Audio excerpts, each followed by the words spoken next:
A teenage influencer kicked the seat in front of him, mid-flight mocking the old guy reading a book, unaware it was Keanu Reeves. What started as a joke turned into the most humiliating moment of his life. By the time the plane landed, every passenger had witnessed a lesson in respect they'll never forget. Before we continue this incredible story, let us know where you're watching from. If you enjoy stories like this, subscribe to the channel because tomorrow we have another inspiring story you won't want to miss. The kick came without warning. A sharp jolt through the seat, sudden enough to make nearby passengers look up from their phones. The teenage boy behind the seat laughed, a careless sound filled with confidence and entitlement. He leaned back, stretched his legs, and kicked again, harder this time, as if daring the person in front of him to react. To him, it was entertainment, a way to kill time, a way to show dominance in a space where he believed rules bent around money and followers. The man in the seat ahead did not turn around. He did not sigh. He did not tense. He remained perfectly still, eyes lowered to the open book resting calmly in his hands. The pages did not shake. His shoulders did not rise. He absorbed the impact without visible response, as if silence itself were a choice, not a weakness. The boy scoffed. He glanced at his phone camera, already recording, lips curling into a grin meant for an invisible audience. He whispered something mocking, something about old people flying business class, then laughed again when a few comments popped up on his screen. Encouraged, he kicked the seat once more, this time deliberately, this time testing. Around them the cabin shifted. A woman across the aisle paused her scrolling. A man 2 rows up frowned, jaw tightening. No one said anything. No one wanted to be the first to speak. 36,000 feet in the air was not a place people chose conflict. Silence became the shield everyone hid behind. The boy mistook that silence for approval. He adjusted his designer sneaker, the sole, still resting against the back of the seat, and rocked his leg, causing a steady tapping that vibrated through the cushion. He smiled to himself, basking in the power of being noticed without consequence. To him, the man in front was just another obstacle, another background character in a story that always revolved around him. What he did not know was who sat inches away from his shoe. The man in the seat ahead turned a single page, slowly, calmly. The sound of paper was soft, almost lost beneath the hum of the engines, yet it carried weight. The boy did not hear it. He was too busy watching himself on the screen, too busy soaking in the attention, too busy believing the world was built to absorb his noise. The flight attendants moved through the aisle, their steps measured, their smiles professional. One of them glanced toward the disturbance, eyes flicking briefly from the boy's restless leg to the unmoving figure in front of him. She hesitated, then kept walking. Not yet. Maybe it would stop on its own. It did not. Another kick landed, stronger, intentional. The boy laughed again, louder now, feeding off his own audacity.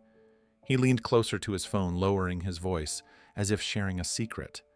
He joked about how easy it was to mess with people who wouldn't do anything back. He did not see the small shift in posture ahead of him. He did not notice the subtle change in the air. The man in front gently closed his book. He did not snap it shut. He did not slam it down. He closed it the way someone does when they have reached the end of a chapter and are ready to begin another. His fingers rested on the worn cover for a brief moment, steady and relaxed, before he placed it carefully on his lap. Outside the window, darkness stretched endlessly, broken only by faint reflections of cabin lights against the wing. Inside, the space felt tighter now, as if the walls themselves were listening. The boy lifted his foot again, preparing to kick. He had no idea that the man he was provoking had spent a lifetime mastering restraint. He had no idea that patience, when finally exhausted, did not explode. It focused. He had no idea that this flight, this moment, this careless game was about to become the most unforgettable lesson of his life. And it was only just beginning. The boy's foot hovered for a second, suspended in the air like a challenge waiting to be answered. He enjoyed that moment, the pause, the control. Then he brought his heel down again, striking the seat back with enough force to make it shudder. He grinned, pleased with himself, pleased with the quiet tension he felt spreading around him. Still, the man in front did not turn. A ripple of discomfort moved through the nearby rows. Someone cleared their throat. Another passenger shifted in their seat. Eyes darted forward and back silently, measuring how far this would go. The cabin was no longer just a place of travel. It had become a pressure chamber filled with unspoken expectation. The boy leaned forward, elbows on his knees, now phone raised again. He angled the camera just right, capturing his own face, smug and relaxed, then tilting it slightly to show the back of the seat in front of him. He smirked, speaking quietly, but clearly enough for those nearby to hear. He joked about how easy it was to push people when they were too polite to push back. He laughed at his own words. The man ahead shifted at last, not sharply, not defensively, just enough to sit a little straighter. The movement was subtle, almost respectful, as if acknowledging the space he occupied. The boy noticed it and mistook it for discomfort. His grin widened. He kicked again. This time, the impact traveled through the seat into the man's spine, firm enough to leave. No doubt it was intentional. The boy waited for a reaction, a glance, a complaint, anything he could feed off. When none came, his amusement deepened. He rocked his leg, tapping faster, claiming the rhythm of the cabin as his own. The man's hand moved slowly, resting on his knee, calm, deliberate. His breathing remained steady, even as if nothing around him had changed. But something had. Not visibly, not loudly. Something internal, precise, had shifted into place. The engines hummed on, indifferent to human behavior. Outside, the night held steady, vast and silent. Inside, the space between action and consequence was narrowing. The boy glanced around, noticing the looks now. Not admiration, not envy, disapproval. That only fueled him further. He rolled his shoulders, stretched his legs, and let his sneaker slide higher, brushing the side of the seat. A deliberate intrusion, a line crossed without hesitation. That was when the man finally moved. Not with speed, not with aggression. He simply adjusted his posture again, this time enough to make the boy hesitate. The movement carried an unexpected weight, the kind that did not beg for attention, yet commanded it anyway. For a brief moment, the boy felt it. A flicker of uncertainty. He shook it off immediately, scoffing under his breath. He told himself the man was just another passenger. Quiet, passive, safe. He was wrong. The man's fingers curled slightly, resting against his leg, relaxed but ready. His gaze lifted from the closed book to the darkened window, reflecting faint shapes of light and motion. He did not look back yet. He did not need to. Awareness does not always require sight. The boy kicked once more. That final kick echoed louder than the rest, not because of the sound, but because of what followed. The cabin seemed to hold its breath. Somewhere between the hum of the engines and the distant rustle of fabric, something settled into place. This was no longer about irritation. This was about respect. And the boy, still smiling, still confident, had no idea that he had just crossed into a moment that would define him long after this flight ended. The boy settled back, convinced he had won. He smiled at his screen, already imagining the comments, the laughs, the validation. Another kick followed, casual, careless, final. That was when the man in front slowly lifted his hand and rested it on the armrest, still calm, still controlled. The movement was small, but it carried certainty. Not anger, not fear. Certainty. The boy felt it before he understood it. A tightening in his chest, a sudden awareness that something had shifted. The air no longer felt safe to play with. For the first time, doubt crept in. He stared at the back of the seat, confused by the silence, unsettled by the lack of reaction. He did not know the name of the man he was provoking. He did not recognize the quiet strength sitting inches away.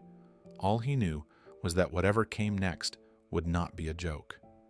The airport at night moved at a different pace, slower and quieter, as if the building itself were trying not to wake the world outside. Overhead lights cast a soft, pale glow across polished floors that reflected the steady movement of tired travelers. Rolling suitcases hummed instead of clattered. Voices stayed low, respectful, shaped by exhaustion and long days that were finally ending. Every so often, a calm announcement drifted through the terminal, reminding passengers of boarding times and distant destinations, the words stretching gently through the air before fading again. The scent of coffee lingered everywhere, freshly brewed, slightly bitter, comforting. It mixed with the faint smell of leather fabric and recycled air, creating that familiar atmosphere only airports carried. People moved with purpose, but without urgency, now clutching boarding passes, adjusting jackets, checking watches. Most of them wanted the same thing: to sit, to rest, to let the journey begin so time could finally pass. Keanu Reeves walked through the terminal without drawing attention to himself. He never tried to. He wore a charcoal gray jacket that had clearly been worn before, not tailored to impress, but chosen for comfort. A soft scarf rested loosely beneath the collar, muted in color, practical and familiar. His jeans showed subtle signs of age, faded in places where time had softened them. On his shoulder hung a simple leather backpack, scuffed at the edges, the kind that had traveled many miles without complaint. In his other hand, he carried a guitar case, slim and unassuming, as natural to him as breathing. His expression was calm, not tired, not distracted, just present. He walked with an easy rhythm, unhurried, as if he had learned long ago that rushing rarely changed anything worth changing. A few people looked up as he passed. Some recognized him immediately, eyes widening just enough to confirm it. Others stared for a moment longer, trying to place a familiar face without being sure where they had seen it before. Keanu met none of it with spectacle. When someone caught his eye, he offered a small nod, polite, grateful, brief. He did not slow, he did not stop. At the gate, the atmosphere softened further. The crowds thinned. Velvet ropes separated business-class passengers from the rest, forming a quiet boundary of expectation and comfort. The lights here were warmer, the seats wider, conversations hushed to murmurs. Keanu approached the counter without fanfare, handed over his boarding pass, and waited. The gate agent glanced at the screen, then at him, recognition flickering across her face. She smiled, professional and warm, and returned his ticket with a nod of her own. He boarded early, not out of privilege, but out of preference. He liked settling in before the aisles filled, before elbows brushed, and voices rose. The jet bridge carried him forward, the sound of his steps echoing softly against metal walls. Cooler air flowed from the open aircraft door ahead, carrying the scent of clean upholstery and something faintly citrus. Inside the plane, business class welcomed him with quiet order. Wide seats lined the cabin, each one arranged with care. Blankets folded neatly, pillows fluffed. Soft lighting reflected gently off polished surfaces. Most passengers were already seated, absorbed in their own worlds. A man typed quietly on a laptop. A woman scrolled through her tablet. A couple whispered about plans waiting on the other side of the ocean. Keanu moved down the aisle and found his seat. 2A, window side, a place he preferred. He lifted his bag into the overhead compartment with an easy motion, then placed the guitar case carefully where it would not be disturbed. He sat buckled in and allowed himself a slow breath. From his backpack, he pulled out a worn paperback book, the edges soft from use. The cover faded by time and travel. He opened it, rested it comfortably in his hands, and leaned back slightly. Outside the window, the lights of the airport stretched into long reflections. Inside the cabin felt still, quiet, promising. For a moment, everything felt exactly as it should. Keanu let his shoulders settle deeper into the seat, the soft cushion supporting him in a way that felt earned rather than indulgent. He adjusted the scarf at his neck, not out of discomfort, but habit. Small rituals mattered to him. They grounded him. They reminded him that no matter how far he traveled, some things stayed the same. He glanced briefly at the safety card tucked into the seat pocket, not because he needed to read it, but because he believed in paying attention. Respect, he had learned, was often shown in the smallest gestures. Around him, the cabin continued to fill, but without noise or urgency. Flight attendants moved gracefully through the aisle, offering quiet greetings and checking overhead bins. Their voices were calm, measured, trained to soothe rather than command. One of them paused briefly near his seat, offering a glass of water. Keanu accepted it with a soft "thank you," fingers wrapping around the cool surface as if it were an anchor. He took a slow sip and set it back on the tray, careful not to rush even that. Outside the window, ground crews moved with mechanical precision, guiding equipment and signaling to one another under the bright tarmac lights. The world beyond the glass felt distant, almost unreal, like a stage being reset for the next act. Keanu watched for a moment, then returned his attention to the book. He did not read quickly. He never had. He preferred to let words breathe, to absorb the spaces between sentences as much as the sentences themselves. A few seats away, someone shifted and glanced toward him again, recognition finally settling in. The look was respectful, restrained. Keanu felt it without needing to meet it. He had learned how to sense attention without feeding it. Fame had taught him that silence could be more powerful than acknowledgement, that humility often disarmed curiosity better than charm. The cabin lights dimmed slightly as boarding neared completion. The gentle change softened faces, blurred edges invited calm. Overhead, bins clicked shut one by one. The low hum of the aircraft grew steadier, deeper, a sound that promised movement soon. Keanu felt a familiar sense of relief. Once the doors closed, the outside world would pause. Expectations would fall away. There would be nothing required of him except patience. He turned another page. The book's spine creaked, faintly worn but loyal.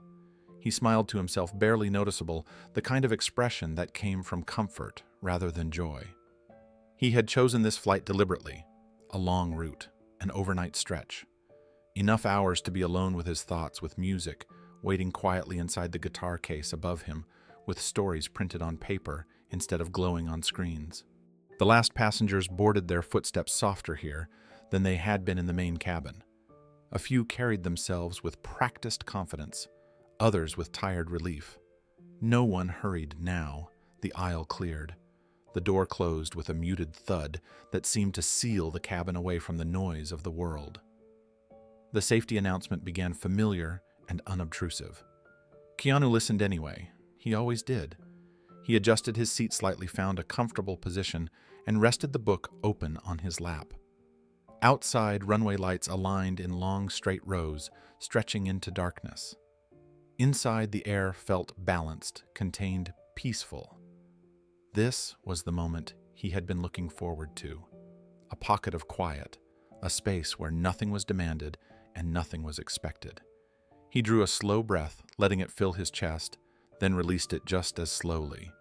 He had no way of knowing that this calm, carefully chosen, was about to be tested. As the engines powered up, a subtle vibration passed through the cabin, gentle enough to feel reassuring rather than disruptive. Keanu glanced once more toward the window, watching the lights blur slightly as the plane began to move. Taxiing always felt like a transition to him, not quite leaving, not quite arriving. A space in between where time loosened its grip. He placed the bookmark carefully between the pages and rested his hand on the cover, feeling the texture beneath his fingers.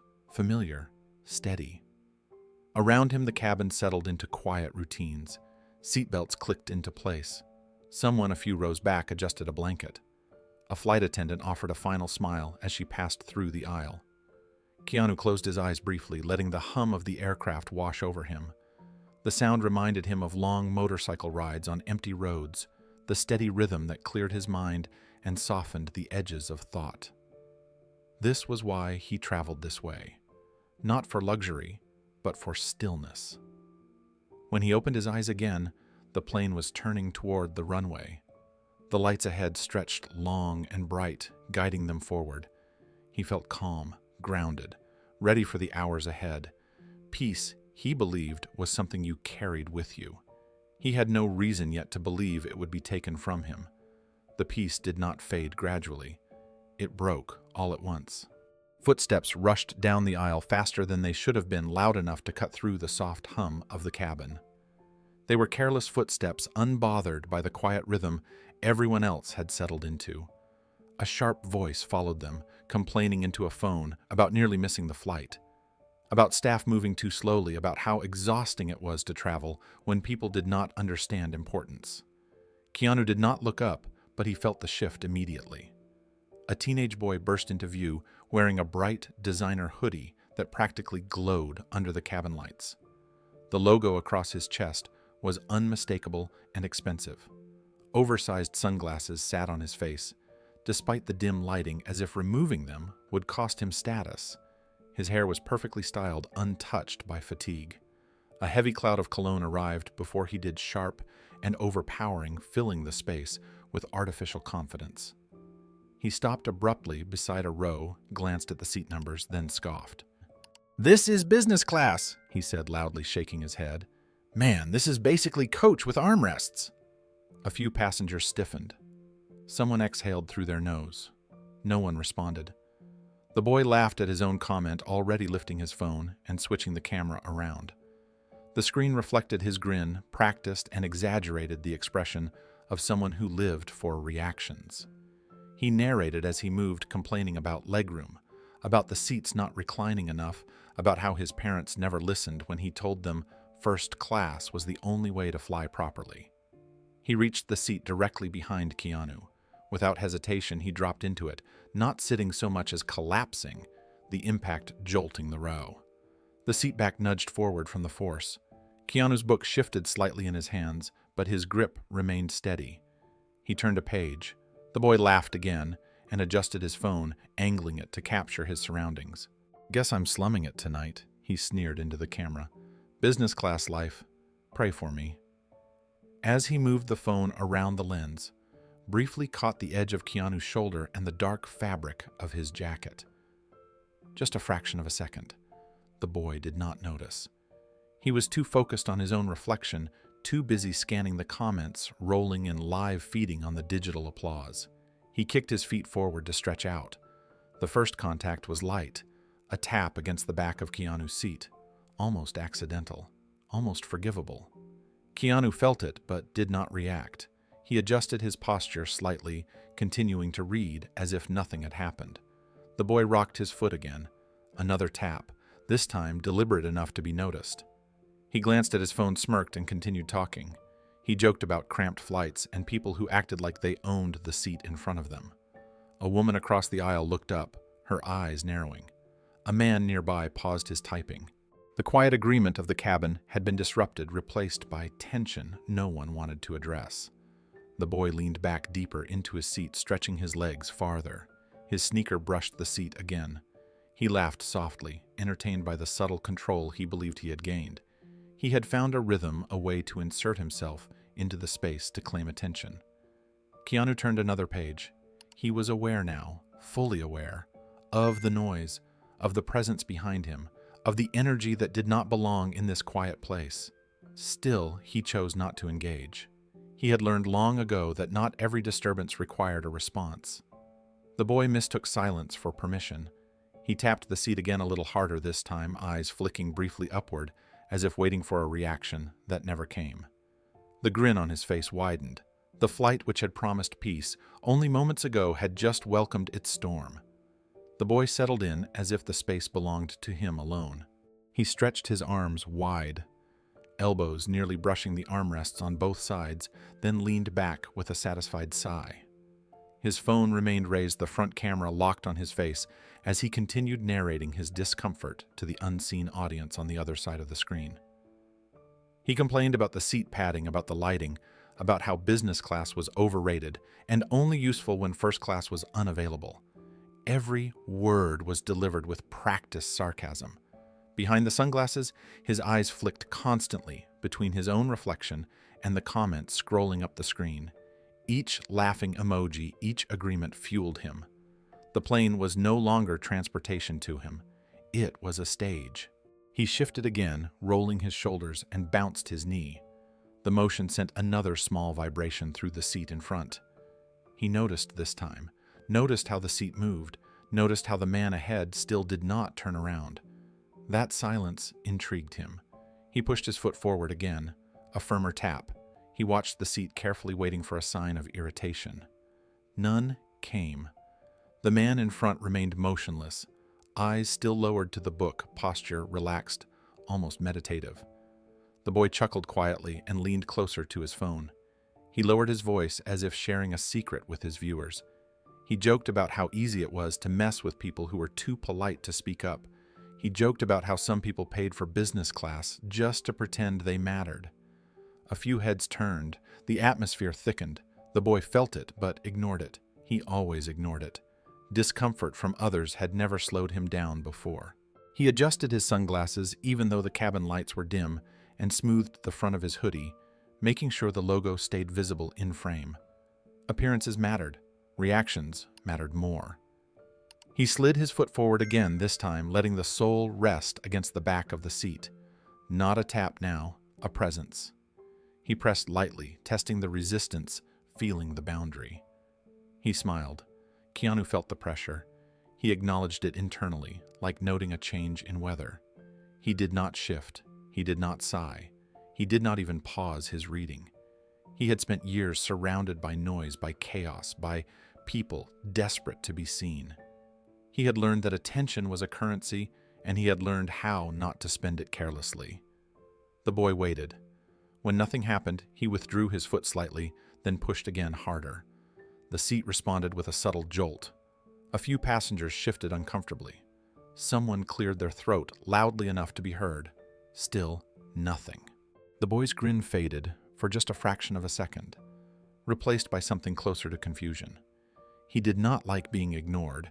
Ignoring him disrupted the balance he depended on. He adjusted again, bouncing his leg faster, louder, letting the rhythm announce his presence. He leaned forward, angling the phone toward the seat ahead, narrating his frustration. He joked about how some people were dead asleep already, how others were too scared to say anything. He laughed again, but this time the sound was thinner. Keanu turned another page. The quiet resilience unsettled the boy more than anger ever could have.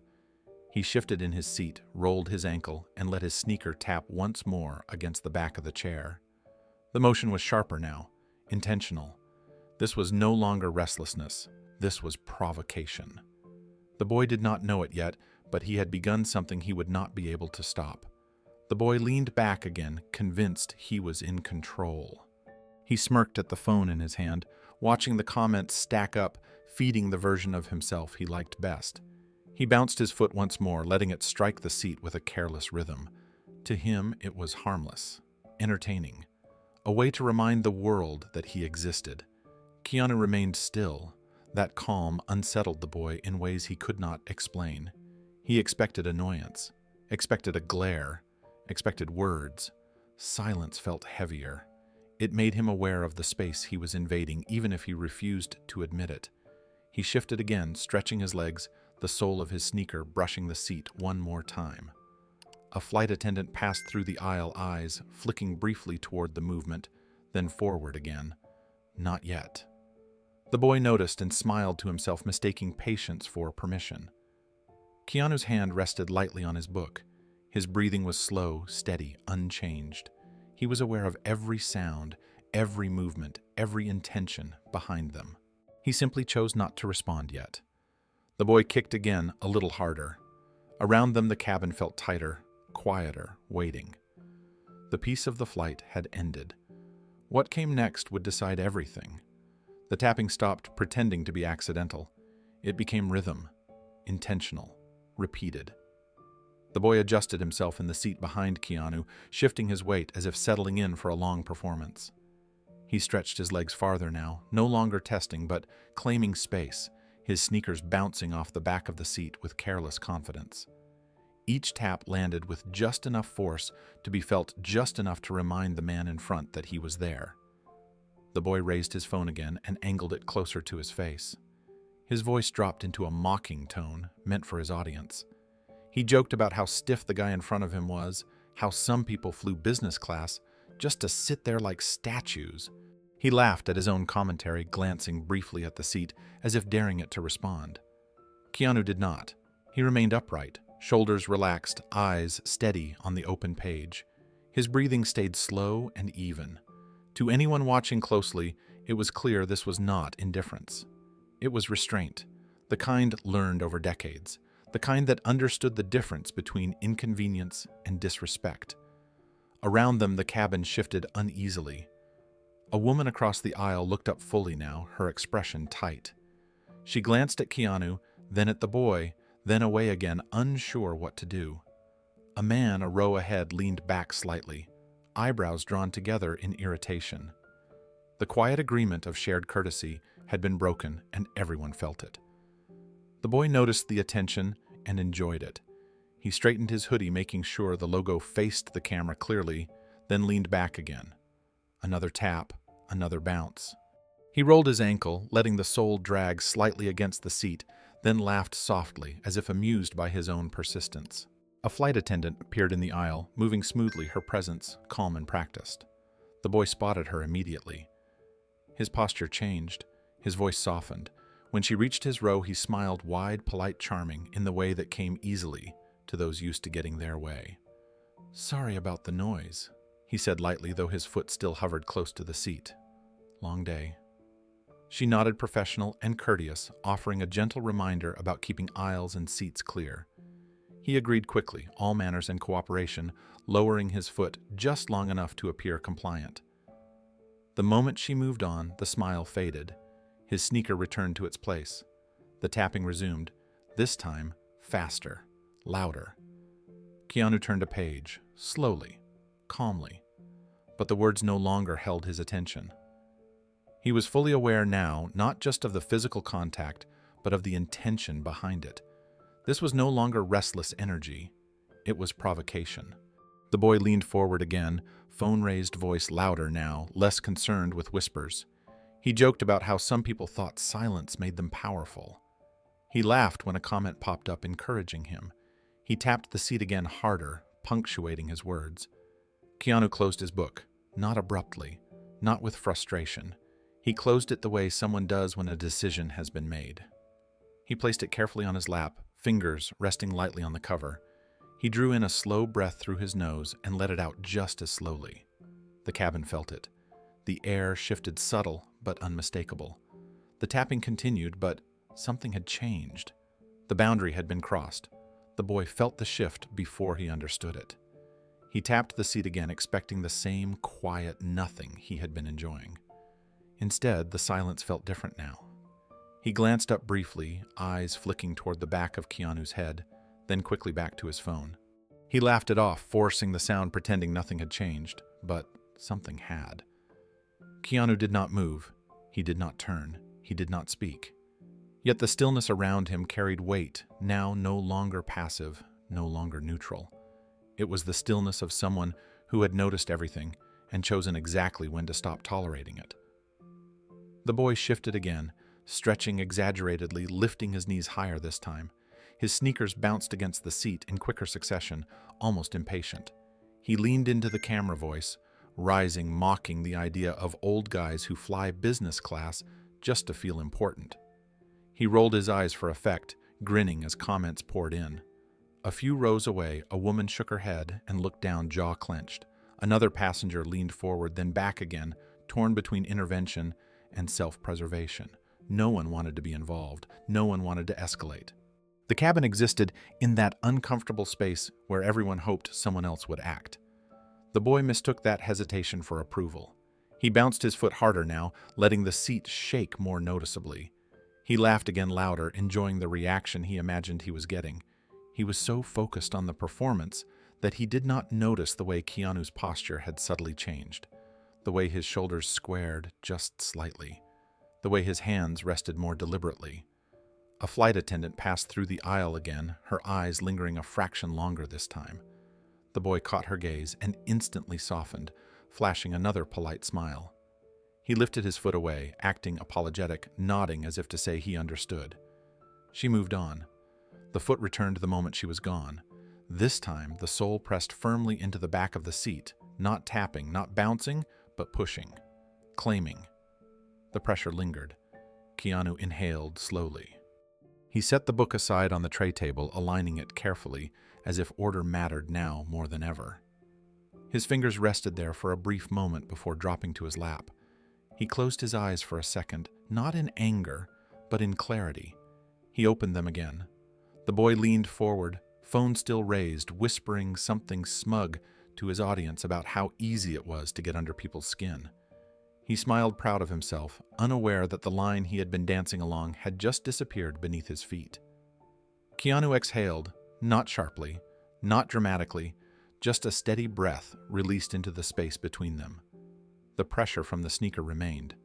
Around them, the cabin felt tight as if it had shrunk.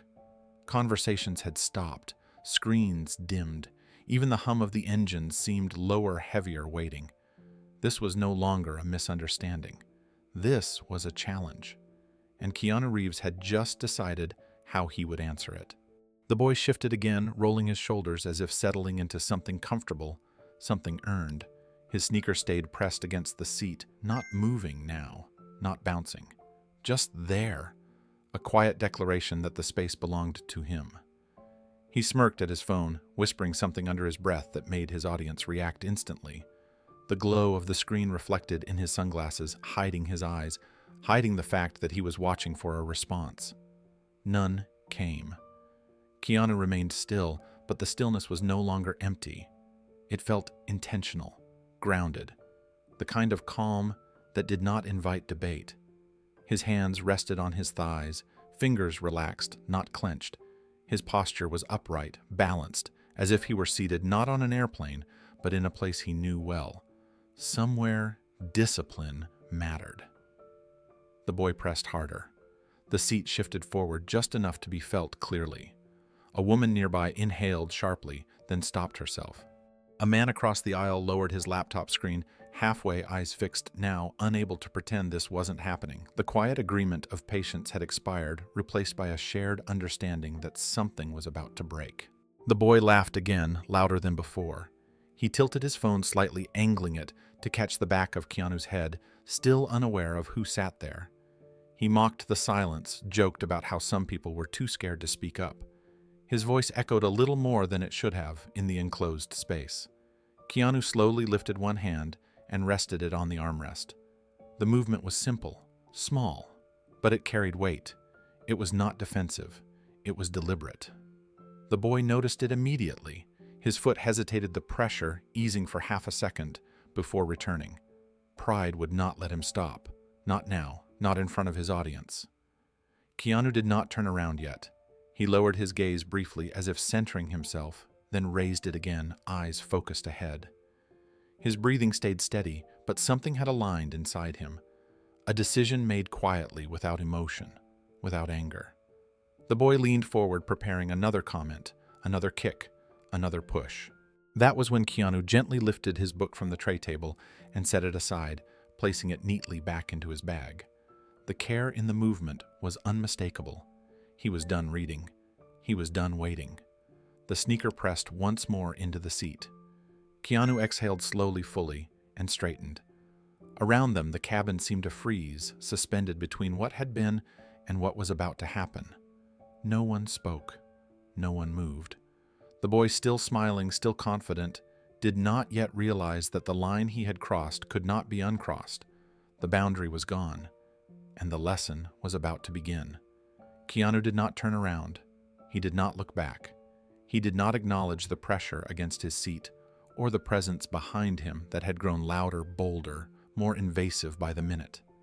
Instead, he reached for the small control at the side of his chair and adjusted his seat slightly forward, just enough to ease the pressure, just enough to reclaim a fraction of space. The movement was subtle, measured, and completely calm. To Keanu, it was not surrender. It was choice. To the boy behind him, it looked like weakness. The boy noticed immediately.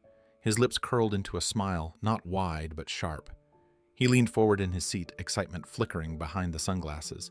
He tapped his phone screen, switching apps, then slid his headphones over his ears. A second later, music burst through them, loud enough that the vibration traveled straight through the seat back. Heavy bass, repetitive, aggressive, the kind of sound meant to be felt, not heard. The boy laughed softly to himself. He leaned closer to his phone and muttered a comment meant to sound casual, but carried just enough bite. Something about people who adjusted instead of standing up for themselves. Something about how easy it was to push others when they were too polite. His sneaker slammed into the seat again, harder than before. No longer playful, no longer testing. This was escalation. Keanu absorbed it without reaction. His face remained neutral, his posture steady, his breathing unchanged. Inside, memories drifted in quietly, not as distractions, but as reminders. Years on film sets where noise never stopped, where voices overlapped, egos clashed, and attention demanded to be fed constantly. He remembered long nights surrounded by chaos, learning that silence was not absence. It was discipline. He remembered motorcycle tours across endless highways, engines roaring beneath him for hours, the sound so loud it forced everything else out of his mind. Those rides had taught him patience, focus, control. You didn't fight the road. You respected it. You stayed aware. He remembered moments where restraint mattered more than strength, where responding too soon only fueled the wrong fire. He had learned when to wait. The boy kicked again. The seat jolted forward, a sharper impact this time, enough to make a nearby passenger flinch. The boy's music pulsed louder. He leaned back, stretching his legs with exaggerated confidence, enjoying the space he believed he had claimed. He glanced at his phone, checking reactions, feeding off encouragement from people who could not see the tension in the cabin, who could not feel the air tightening with every breath. Keanu's hands rested calmly on his thighs.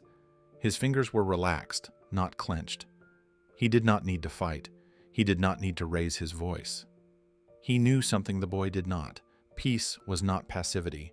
Peace was restraint paired with readiness. It was knowing exactly where the edge was and standing there without fear. It was understanding that silence, when chosen, carried more authority than noise ever could. The boy kicked again, harder. Keanu waited, not because he was unsure, not because he was afraid, but because he was measuring, watching, allowing the boy to show exactly who he was before deciding what would come next. The kid behind him was no longer just being loud. He was testing the edge, and Keanu Reeves had spent a lifetime learning what to do when someone stepped too close to it. The music thumped harder now, the bass vibrating through the seat like a heartbeat that did not belong to Keanu. Each pulse pressed against his back, steady and intrusive, as if the boy were trying to make himself impossible to ignore. The sound was not accidental. It was deliberate, chosen, a way to announce dominance without words. The boy bobbed his head slightly, enjoying his own performance. He leaned forward again, close to the phone, muttering something smug under his breath about how some people folded the moment pressure appeared. His sneaker struck the seat once more, the impact sharper, louder, more demanding than before. Keanu adjusted his shoulders, rolling them back gently, not in response to pain, not in frustration, in preparation. He remembered a film set years ago, long before the world saw him, as the calm figure he had become. A set filled with shouting, with clashing personalities, with egos that mistook volume for authority. He remembered standing quietly in the middle of it all, listening instead of reacting, waiting while others burned themselves out. He had learned then that the loudest person in the room rarely held the most power. The boy behind him did not know that lesson. Another kick landed. The seat lurched forward enough that the tray table rattled slightly. A woman 2 rows up turned halfway around, eyes wide, then slowly faced forward again, deciding against involvement. The cabin had reached that fragile point where everyone was watching, but no one wanted to act. The boy laughed again, louder now, clearly enjoying the tension. He pulled one ear cup of his headphones aside and raised his voice, just enough to be heard by those nearby. He made a comment about people who paid extra just to sit quietly and pretend they mattered. He smirked, proud of the reaction he imagined he was getting. Keanu did not respond. He lowered his chin slightly. Eyes focused forward, breathing slow and steady. His heart rate remained calm. This was not unfamiliar territory. He had been tested before, in louder places, harsher environments. He knew the difference between discomfort and danger. He knew the value of waiting. The boy, emboldened by the lack of response, pressed on. He stretched his legs again, pushing his sneakers forward, letting the soles drag against the back of the seat. The movement was careless, disrespectful, intentional. He wanted a reaction now. Silence was no longer enough. He needed proof that he mattered. Keanu felt the pressure and allowed it to exist for a moment. He did not move immediately. He let the boy believe he had control. He let him believe the edge was farther away than it truly was. Inside, Keanu's thoughts were clear. This was not about pride. It was not about proving anything. It was about boundaries, about reminding someone who had never been told no that other people occupied space too, that silence did not mean permission, that calm did not mean weakness. The boy kicked again, hard.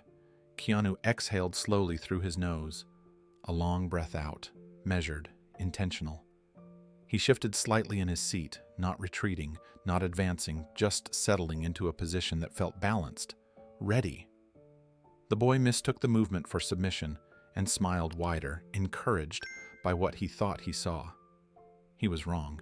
Keanu was not waiting because he had nothing to do. He was waiting because he knew exactly when to act, and the boy behind him, louder and bolder with each passing second, was unknowingly stepping closer to a line that could not be crossed twice. The boy shifted again, energized, now convinced he had discovered the truth about the man in front of him. Quiet meant weak. Calm meant afraid. He leaned forward slightly, shoulders, loose confidence spilling over as he turned his music up another notch. The bass thudded harder, vibrating through the seat, through the floor, through the air. Everyone else was trying so desperately to keep calm. He laughed to himself, a short sound pleased. Another kick landed. This one sharper than the last. Keanu felt it clearly, not as pain, but as confirmation. Confirmation that patience had been mistaken for permission, that respect had been read as surrender, that the boy behind him did not understand the difference between peace and passivity.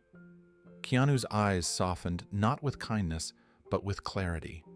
He remembered moments when silence had saved him, moments when reacting too soon would have turned chaos into disaster. He had learned restraint the hard way, through years of discipline, through choosing control over impulse. But restraint did not mean endless tolerance. It meant knowing exactly when the moment arrived. The boy leaned back, stretching his legs again, sneakers brushing, then pressing. He muttered something under his breath, smug and dismissive, certain the man ahead would continue to absorb everything without consequence. Keanu shifted slightly, planting his feet more firmly on the floor. The movement was quiet, almost unnoticeable but purposeful. His posture aligned, his shoulders settled, his hands rested calmly at his sides, relaxed yet ready. The cabin felt it, that subtle tightening, that sense of something about to change.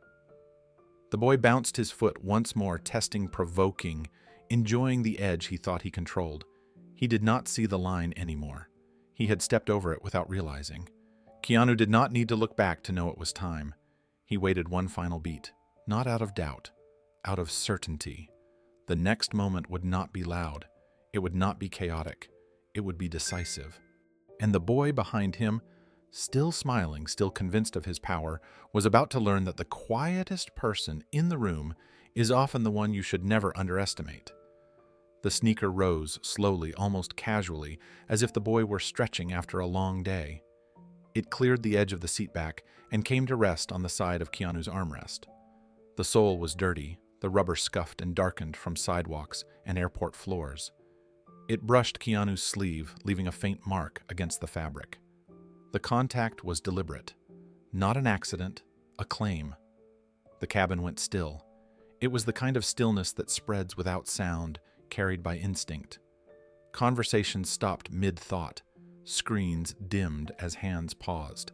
A woman across the aisle froze with her drink halfway to her lips. Someone farther back inhaled sharply, then held it.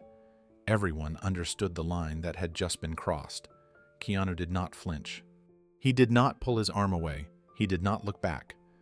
His posture remained exactly as it had been, balanced and composed.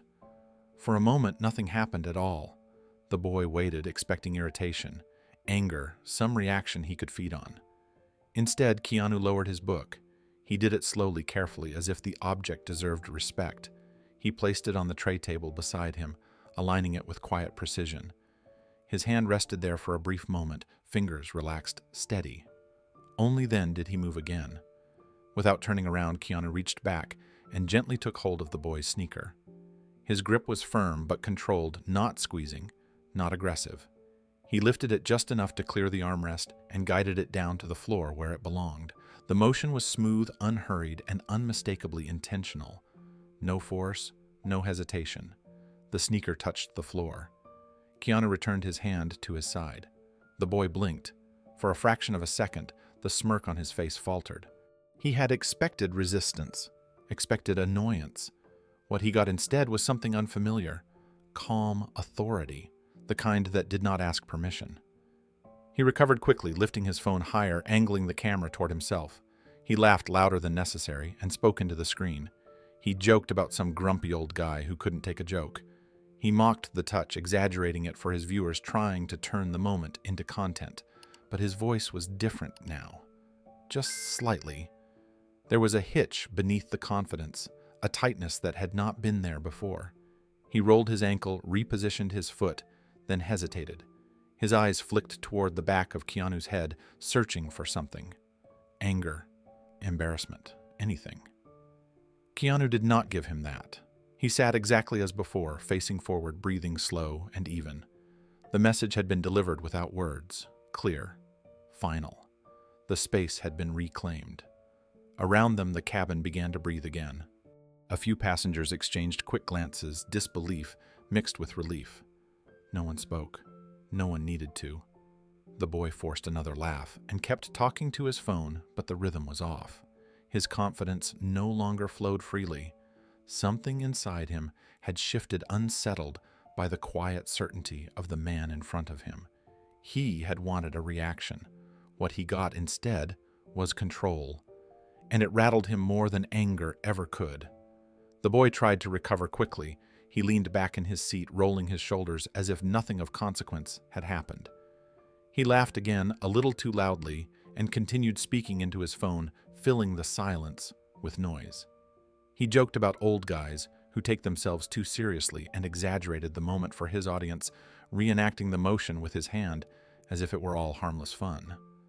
But something was off. His laughter no longer flowed easily. It arrived in short bursts, forced and uneven. He glanced at the screen more often, now checking reactions, searching for reassurance.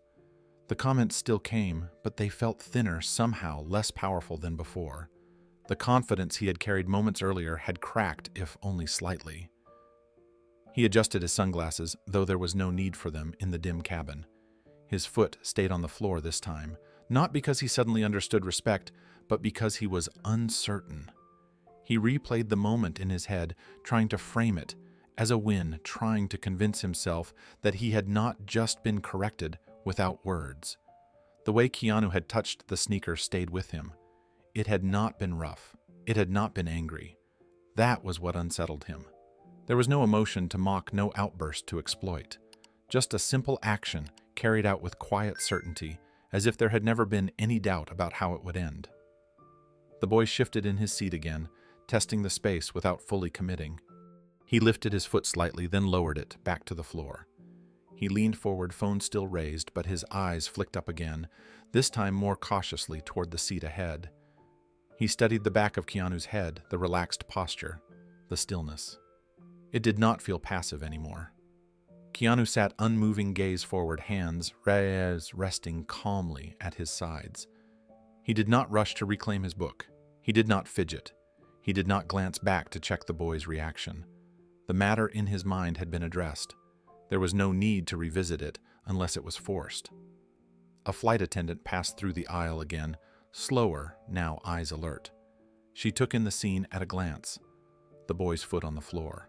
The quiet tension that had not fully dissipated. Keanu's calm posture. She paused for half a second, then continued on, deciding against intervention. For now, everything appeared under control. The boy noticed her, too. He lowered his voice slightly, muttering something dismissive to his phone about people being too sensitive. But the edge in his tone had dulled. He no longer sounded amused. He sounded defensive. He leaned back and crossed his arms, phone still in hand, screen glowing against his hoodie. He told himself it didn't matter, that it was nothing, that he could stop any time he wanted. But he didn't turn the music back up. The bass that had rattled the seat earlier remained silent. The cabin, though still tense, had found a fragile pause. Passengers settled back into their seats cautiously, uncertain whether the moment had truly passed or was merely waiting. The boy stared at the seat in front of him, jaw tight, pride bruised but not yet broken. He did not realize it fully, but the balance had shifted. He was no longer in control of the situation. Keanu Reeves had reacted, and that reaction, quiet and precise, had changed everything. The boy sat there for a moment, staring at the space where his sneaker had been, as if trying to decide whether what just happened was real. His foot stayed planted on the floor, heel pressed flat toes, no longer bouncing. The stillness felt unfamiliar to him, uncomfortable. He shifted his weight and adjusted in his seat, but the confidence he had carried minutes ago did not return. He lifted his phone again, forcing a grin that did not quite reach his eyes. He made another joke for the stream, something about how people on planes needed to relax, how everyone was too serious these days. A few comments appeared, but they did not land the same way. He read them twice, then a third time, searching for the rush he had been feeding on earlier. It was gone. His gaze drifted forward again, almost against his will. The back of Keanu's seat looked unchanged. The man's posture remained steady, composed, as if nothing of importance had occurred. That unsettled him more than anger would have. There was no satisfaction in provoking someone who did not react the way you expected. The boy swallowed and cleared his throat quietly. He shifted his leg once, testing the distance, then pulled it back again. His sneaker stayed well away from the armrest now. He told himself it was temporary, that he was just waiting, that he could start again whenever he wanted. But something inside him hesitated. Keanu sat forward, breathing slow, gaze fixed ahead. He reached for his book and rested his hand on it, not opening it yet, not rushing. There was no need. The message had been sent with clarity and restraint. Space had been reclaimed without force. Around them, the cabin gradually loosened, shoulders lowered, screens came back on. Quiet conversations resumed in hushed tones. The moment passed on the surface, but underneath it lingered. The boy leaned back and lowered his phone slightly, no longer narrating every thought. His jaw tightened as he stared ahead, pride bruised, certainty shaken. He did not yet understand why the simple removal of his foot had felt so final. But he knew this much. The man in front of him was not someone to play with, and the next move, if there was one, would not be taken lightly. For a brief stretch of time, the boy stayed still, not calm, not respectful, just still. His foot rested flat on the floor, his phone lowered slightly, his attention divided between the comments on his screen and the quiet presence in front of him. The cabin slowly returned to its cautious rhythm. People shifted back into their seats, screens lit up again. The tension softened, but it did not disappear. Then the boy made a decision. Slowly, deliberately, his sneaker lifted again. This time, there was no tapping, no bouncing, no testing rhythm. The sole pressed forward and met the back of Keanu's seat with steady pressure. Not a kick, not a joke, a push. The seat trembled slightly under the weight, just enough to be felt clearly, just enough to say this wasn't an accident. Keanu felt it instantly. He did not react right away. He did not adjust his seat or shift his shoulders. He allowed the pressure to exist for a single, measured moment, long enough to confirm intention, long enough to know this was not restlessness returning, but defiance. The pressure increased. The seat shook again, a subtle vibration that traveled forward through the row. A woman nearby stiffened. A man across the aisle froze mid-scroll. Eyes lifted quietly, instinctively. Everyone sensed it. Something had changed. Keanu stood, not abruptly, not aggressively. He rose the way someone does when they are finished sitting, smooth, controlled, certain. The movement itself commanded attention without asking for it. He turned slowly, just enough to face the boy behind him. For the first time, their eyes met. Keanu did not speak. There was no anger in his expression, no irritation, no threat, just a steady gaze, clear and unblinking, grounded in something deeper than emotion. It was presence, undeniable, the kind that did not need explanation. The boy froze. The grin he had been wearing slipped, immediately replaced by something awkward, uncertain. He let out a short laugh that sounded wrong even to his own ears. He looked away, pretending to adjust his phone, pretending this was nothing, pretending he had not just been caught in a moment he could not control. but the pressure from his foot eased. Keanu held the gaze for one quiet second longer, long enough to let the moment settle, long enough for the message to land without words. Then he turned back around. He sat down calmly as if nothing extraordinary had occurred, as if standing had been no more dramatic than stretching his legs. He adjusted his seat, rested his hands on his thighs, and faced forward again. The cabin remained silent. Passengers exchanged wide-eyed glances. Some leaned back slowly, others remained rigid, unsure whether to breathe yet. No one spoke. No one moved. The air felt charged heavy with realization. The boy stared at the back of Keanu's seat, now his phone forgotten in his hand. His heart beat faster than before, though he could not explain why. He had wanted a reaction. He had wanted noise. What he received instead was something far more unsettling. The lesson had begun. The boy sat frozen for a moment longer than he meant to. His foot stayed pressed lightly to the floor, now no longer testing the seat, no longer reaching forward. He stared at the space in front of him, at the back of Keanu's chair, trying to understand what had just happened. The encounter had lasted only seconds, yet it felt heavier than anything before it. There had been no scolding, no raised voice, no threat to mock or exploit. Just a look. He swallowed and shifted in his seat, forcing himself to move again so he would not look weak. He lifted his phone, pretending to scroll, pretending to laugh at something on the screen. He even forced a small grin, tilting his head as if the moment had been amusing. But the sound that escaped his throat was thin, unconvincing. Around him, the cabin did not return to normal. Passengers were still watching, though they pretended not to be. A woman across the aisle glanced sideways, then forward again, her lips pressed into a line. A man, a row ahead, sat very still, shoulders squared, eyes focused straight ahead, as if he did not want to miss anything. The flight attendant paused at the far end of the aisle, her posture alert, sensing that the balance of the cabin had shifted. The boy felt it all.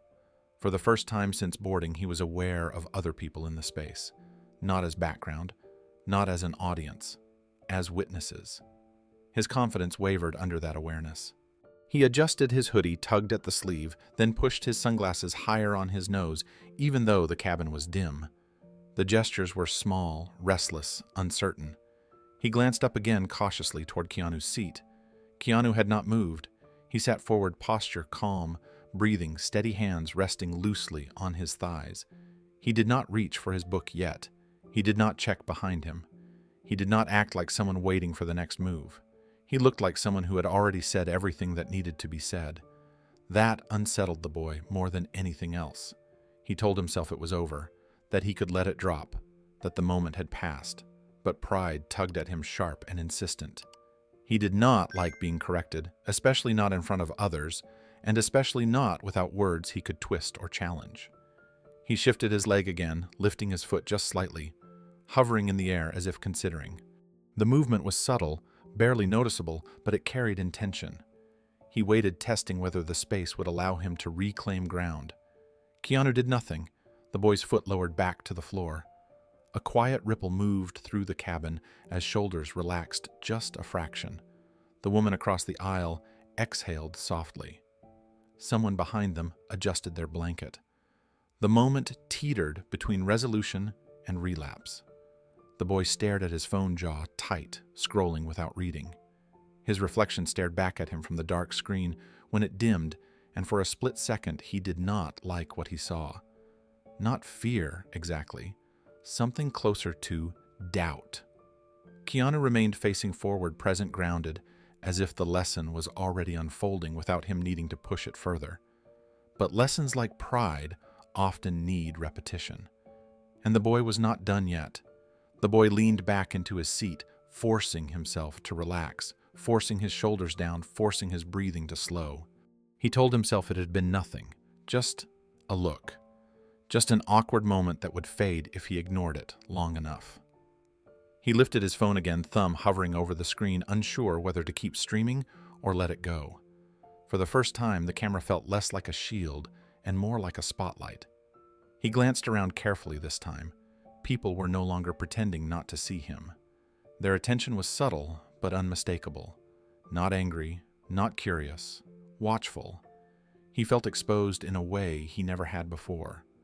The power he thought he held through noise and attention had thinned, drained away by a single quiet moment. His foot shifted again. Not a kick, not a push, just a movement. The sneaker slid forward a few inches, stopping short of the seat. He froze, waiting, measuring the distance, like someone approaching a line in the dark. His heart beat faster. He could hear it now, louder than the engines, louder than his own thoughts. Keanu did not move. That was what frightened him most. There was no tension in Keanu's posture, no readiness that looked like aggression, just calm certainty. The kind that said the next move did not belong to chance or impulse. It belonged to choice. The boy understood then, perhaps for the first time, that he was no longer setting the tone. He was responding to it. He withdrew his foot completely and planted it flat on the floor. The cabin breathed out. A flight attendant resumed walking down the aisle, her pace steady but alert. A man nearby leaned back and reopened his laptop. The woman across the aisle adjusted her seat and looked away, relieved. Life resumed, but it was different now, softer, cautious, as if everyone understood they had crossed into a space where respect had been restored, not demanded. The boy stared at the back of Keanu's seat, jaw clenched, thoughts racing. He felt embarrassed, though he did not yet have the courage to admit it. Embarrassed not because he had been called out, but because he had been seen, truly seen. His act stripped down to what it was, childish, hollow, small. Keanu reached for his book again, not hurried, not performative. He opened it and began to read as if nothing had interrupted him. The gesture was deliberate. It was not dismissal, it was closure. The moment had ended because he had decided it was over. The boy leaned back and lowered his phone screen dark. The teaching had begun, and it had not required a single word. What came next would decide whether the lesson would end here or deepen into something the boy would never forget. For several long seconds, nothing happened. The boy sat there motionless, phone resting loosely in his hand, screen dark. His foot stayed flat on the floor. The cabin felt cautiously calm again, as if everyone were afraid to disturb the fragile peace that had settled after the last exchange. Keanu read quietly, eyes steady on the page, posture relaxed as though the tension behind him had dissolved completely. That quiet was exactly what unsettled the boy. He hated it. Silence no longer felt like safety. It felt like judgment. It felt like he was being watched even when no one was looking directly at him. The attention he thrived on had evaporated, replaced by something heavier. Awareness. Consequence. His jaw tightened. He glanced at his phone, then up again, eyes flicking toward the back of Keanu's seat. The man in front had returned to reading, calm as ever, unbothered, as if the entire exchange had already been forgotten. That calm struck the boy like an insult. It felt dismissive, final. Like he had been corrected and then erased. Pride surged back in, sharp and reckless. Slowly, deliberately, he lifted his foot again. This time, there was no hesitation, no hovering. He raised his leg higher than before, drawing it back, then snapped it forward. The kick landed hard against the back of Keanu's seat. The impact echoed through the row, strong enough to jolt the chair forward noticeably. The boy laughed. It was a short, defiant sound, meant to reclaim control, meant to prove to himself that nothing had changed. He leaned back, his shoulders loose, as if daring the world to respond. Keanu did not hesitate. He closed his book in one smooth motion and stood up immediately. Not fast, not slow, just certain. He stepped back into the aisle, turned, and faced the boy fully for the first time. The movement alone silenced the space around them. Conversations died instantly, screens lowered, the air felt charged. Keanu reached out calmly. One hand gently but firmly wrapped around the boy's wrist, stopping any further movement. The other guided the boy's leg downward, removing the foot from the seat with controlled precision. There was no struggle, no force, just complete control. The sneaker returned to the floor where it belonged. Keanu's eyes met the boy's. The look was steady, unyielding, not angry, not emotional, just clear. Then he spoke. "Do not do that again." 5 words, even, calm, measured. The boy blinked. His laugh died instantly. His mouth opened slightly, then closed again. For the first time since boarding, he had nothing to say. The tone in Keanu's voice left no room for interpretation, no angle for mockery, no performance to hide behind. Around them, whispers rippled softly through the cabin. A flight attendant halfway down the aisle froze mid-step, eyes wide, uncertain whether to intervene. She didn't. There was nothing to stop. Keanu released the boy's wrist, stepped back into his seat, and sat down. He picked up his book again, but the energy in the cabin had changed completely. The boy sat frozen, his wrist still tingling where Keanu's hand had been. It wasn't pain that held him there, it was realization. His chest felt tight, breath shallow, as if the air around him had suddenly thickened. He stared at the man in front of him now, seated again, already reopening his book, as though nothing extraordinary had occurred. But everything had changed. The laughter he had relied on was gone. The confidence that once sat so easily on his shoulders had slipped away, replaced by something unfamiliar and deeply uncomfortable. He shifted in his seat, then stopped himself, afraid that even the smallest movement might draw that calm attention back to him. Passengers nearby whispered softly, not mocking, not amused, concerned. A few people leaned toward each other, murmuring in low voices about what they had just seen. Someone farther back shook their head slowly. Another passenger watched Keanu with open admiration, eyes wide, as if trying to reconcile the quiet man with the authority he had just displayed. The flight attendant remained still for another moment, assessing the situation. Her training told her to intervene when passengers made contact. Her instincts told her this was different. No shouting, no struggle, no escalation. Just a boundary drawn with absolute clarity. After a second, she exhaled and continued down the aisle, though her eyes flicked back once more just to be sure. The boy swallowed hard. He looked down at his hands, then at his phone, still resting in his lap. The screen lit up as a notification came in. A comment, a question. He did not open it. The thought of explaining what had just happened made his stomach twist. For the first time, the idea of an audience felt terrifying instead of empowering. He slowly slid the phone into the seat pocket in front of him and folded his hands together, fingers interlaced tightly. His foot stayed firmly on the floor, now tucked back well away from the seat.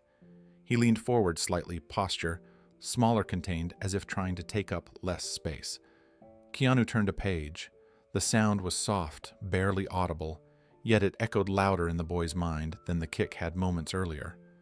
That simple, ordinary motion made it clear that Keanu was not shaken, not rattled.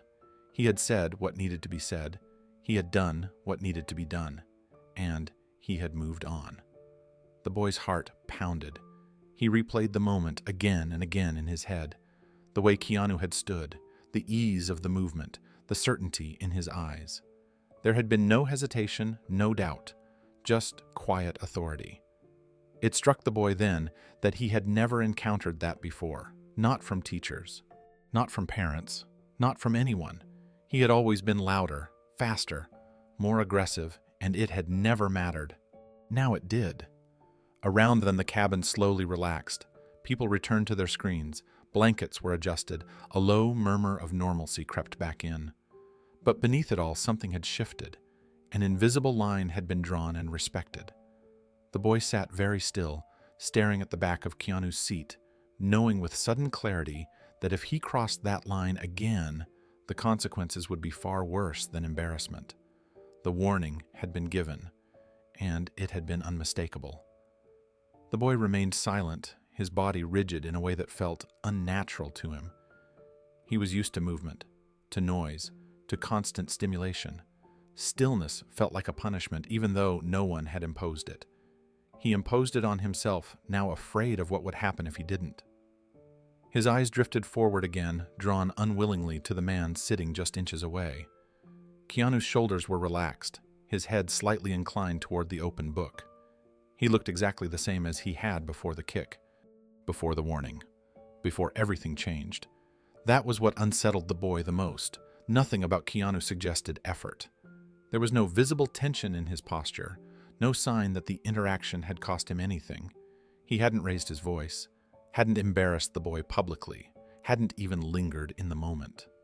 He had drawn the line, spoken 5 words, and returned to his place in the world without carrying the weight of it. The boy felt exposed in contrast. He shifted slightly, then stopped, catching himself.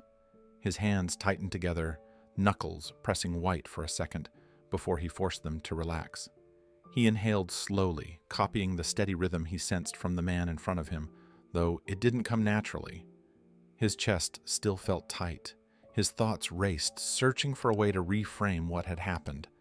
There wasn't one. The laughter that usually filled his head was gone. The jokes he would have made to his audience dried up before they could form. For the first time, the silence wasn't empty. It was full of awareness, full of understanding he hadn't asked for.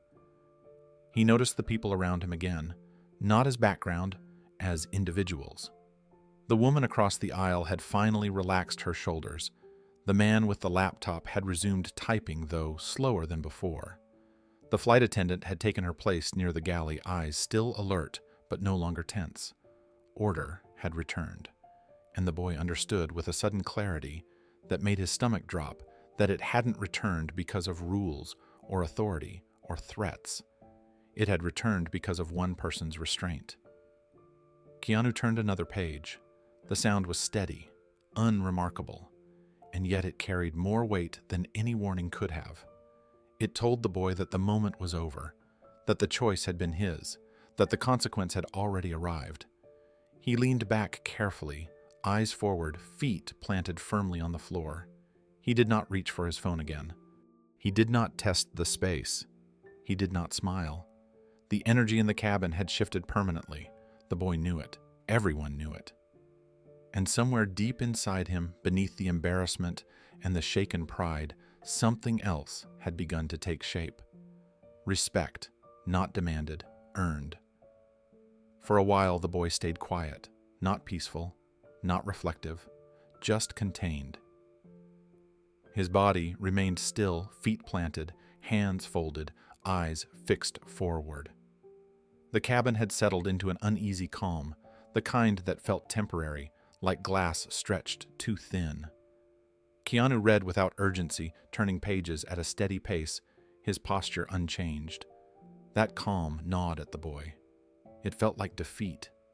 Pride stirred again, slow and poisonous. The humiliation burned hotter now that it had nowhere to go. He had been corrected, silenced, seen, and worse, ignored afterward. That felt unbearable. He shifted slightly, then stopped, glancing around to make sure no one was watching too closely. Then he mumbled something under his breath. It was barely audible. A muttered insult, a way to remind himself he still had a voice. He lifted his phone again, angling it low, careful not to draw attention. His lips curved into a forced smile as he whispered something meant to sound amused. A joke, a recovery, a way back to the version of himself he preferred. The comments came in slowly. He latched onto them. He straightened in his seat, shoulders loosening, confidence rebuilding in shallow breaths. He let out a soft laugh, louder than necessary, and rolled his ankle forward. The movement was small, calculated. He told himself it would stop there. It didn't. The sneaker snapped forward and struck the back of Keanu's seat again. Deliberate, sharp. The impact echoed through the row, louder than before because of what it represented. Not ignorance, not restlessness. Defiance. The cabin reacted instantly. A sharp inhale from somewhere nearby, a whispered gasp. Someone froze mid-motion. Even the engines seemed to hum lower, as if the plane itself had noticed. Keanu did not react immediately. He finished the line he was reading, then he closed the book. He set it down carefully on the tray table, aligning it just as he had before. His hand lingered for a moment, fingers resting flat, grounding himself. Then he stood. This time, there was no delay. He leaned over the seat back close enough that the boy could feel his presence before he fully understood what was happening. Keanu's hand moved with precision, finding the boy's arm and guiding it gently but decisively into a controlled position. It was not forceful. It did not hurt, but it locked the joint in a way that made movement impossible. The boy froze. His breath caught in his chest. His mouth opened, but no sound came out. He tried to pull back, then realized he couldn't. Panic flickered behind his eyes, sharp and sudden. His phone slipped from his hand and landed softly on the seat. Keanu's voice came low, steady, unyielding. Last chance. 2 words. Quiet. Absolute. The boy couldn't move, couldn't speak, couldn't even look away. And in that moment, pride finally met consequence. Time seemed to compress around them. The boy's world narrowed to the space between his own breath and the calm presence hovering just behind him. He felt the position of his arm, not painful, not crushing, but undeniable. Every instinct told him to pull away, to fight to reclaim control, yet his body refused to cooperate. The realization landed all at once. He was not in charge anymore. Keanu did not tighten his grip. He did not need to. The control was complete, without effort achieved through precision rather than strength. The boy could feel it in the stillness, in the certainty that movement would be pointless. Panic crept in sharp and unfamiliar, tightening his chest. His heart raced, but his body stayed frozen. Passengers watched in silence. No one shouted. No one stood up. No one reached for a flight attendant. What they were seeing was not violence. It was restraint. Absolute measured restraint. A correction delivered without spectacle. A boundary enforced without cruelty. The boy's thoughts spiraled. This was not how it was supposed to go. He had always been able to laugh his way out, to talk louder, to perform harder, to turn attention into armor. None of it worked here. The calm behind him did not respond to volume or bravado. It simply existed immovable.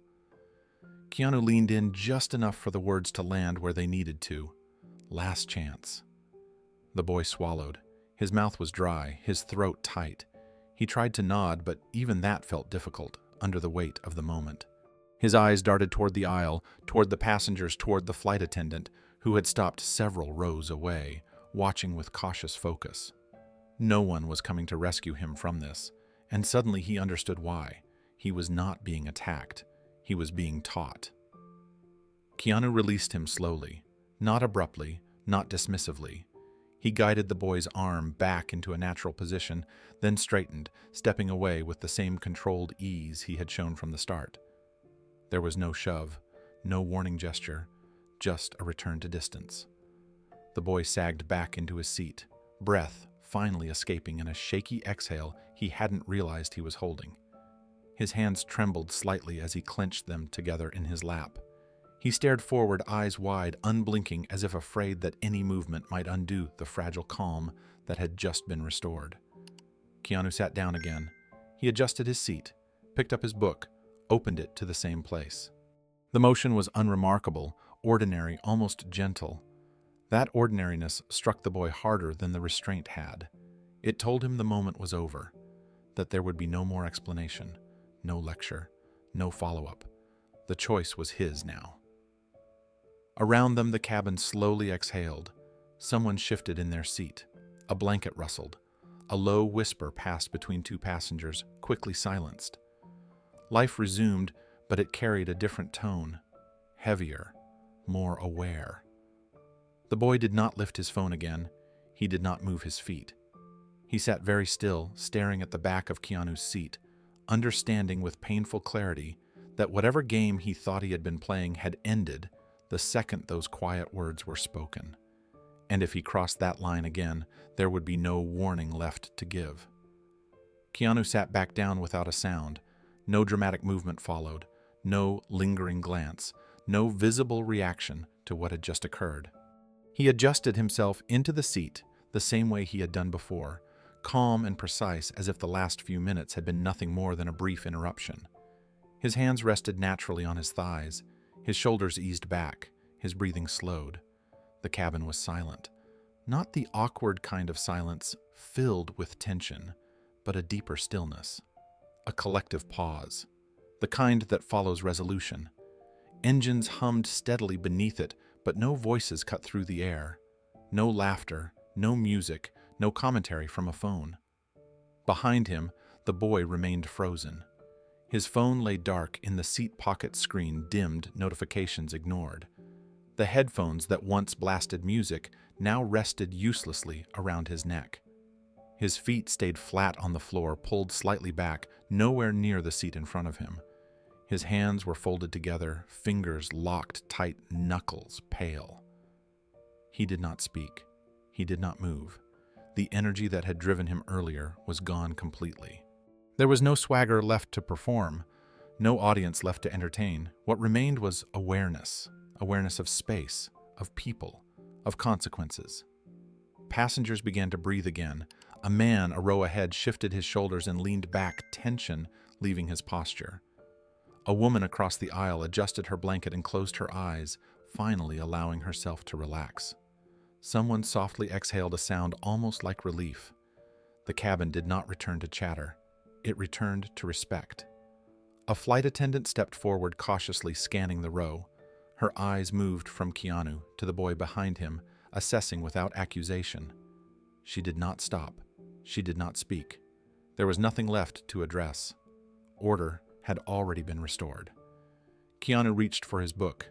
He lifted it, slowly opened it, and resumed reading exactly where he had left off. There was no emphasis in the gesture. No signal meant for others. He did not rush. He did not linger. It was simply what he had intended to do all along. The sound of a page turning felt louder than it should have. Behind him, the boy flinched slightly at the noise, then steadied himself. His eyes stayed forward.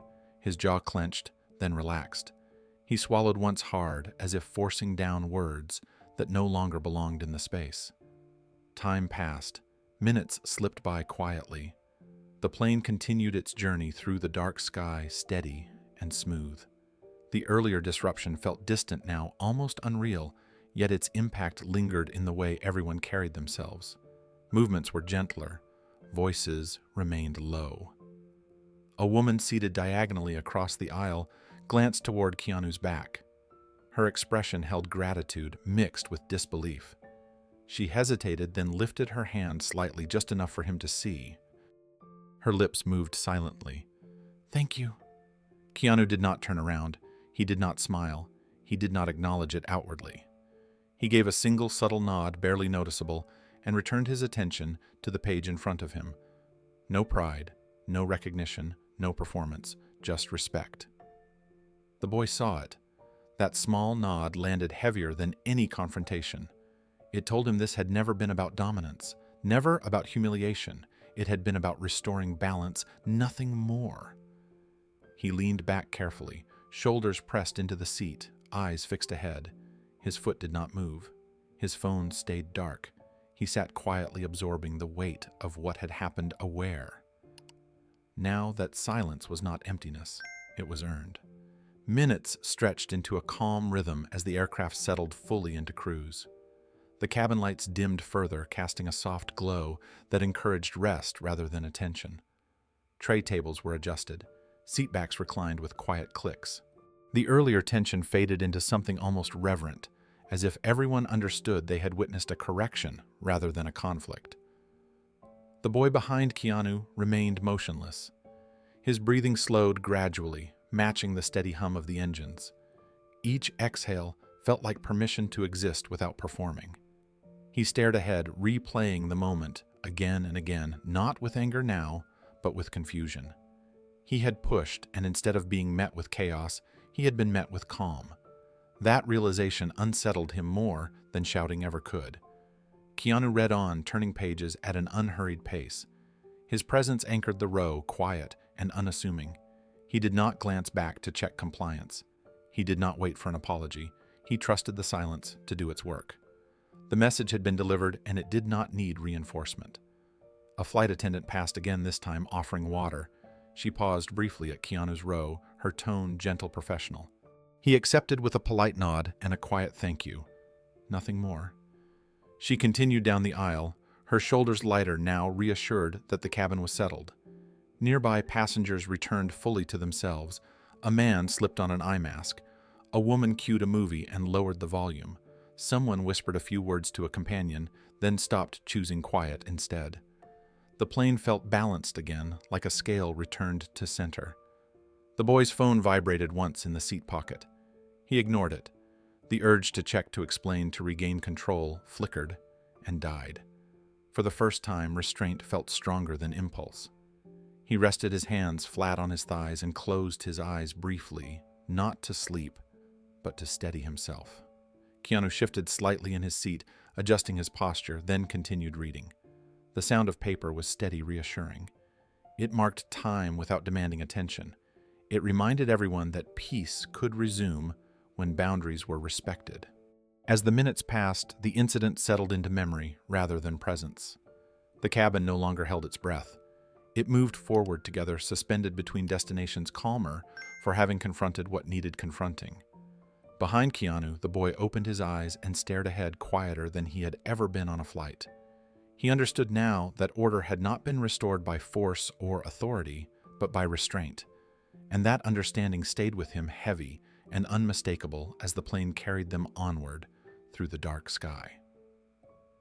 The cabin eased back into itself slowly, like a body releasing tension after holding it too long. Blankets were unfolded and draped carefully over laps. Seatbacks reclined another inch. Overhead lights dimmed to a softer glow that suggested rest rather than vigilance. The hum of the engines settled into a steady, almost comforting rhythm, no longer competing with voices or movement.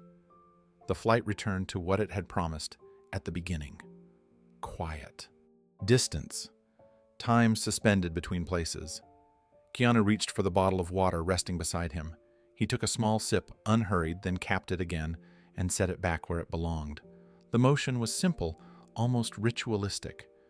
He reopened his book and adjusted it slightly, angling the page toward the low cabin light. His breathing remained even. His shoulders stayed relaxed.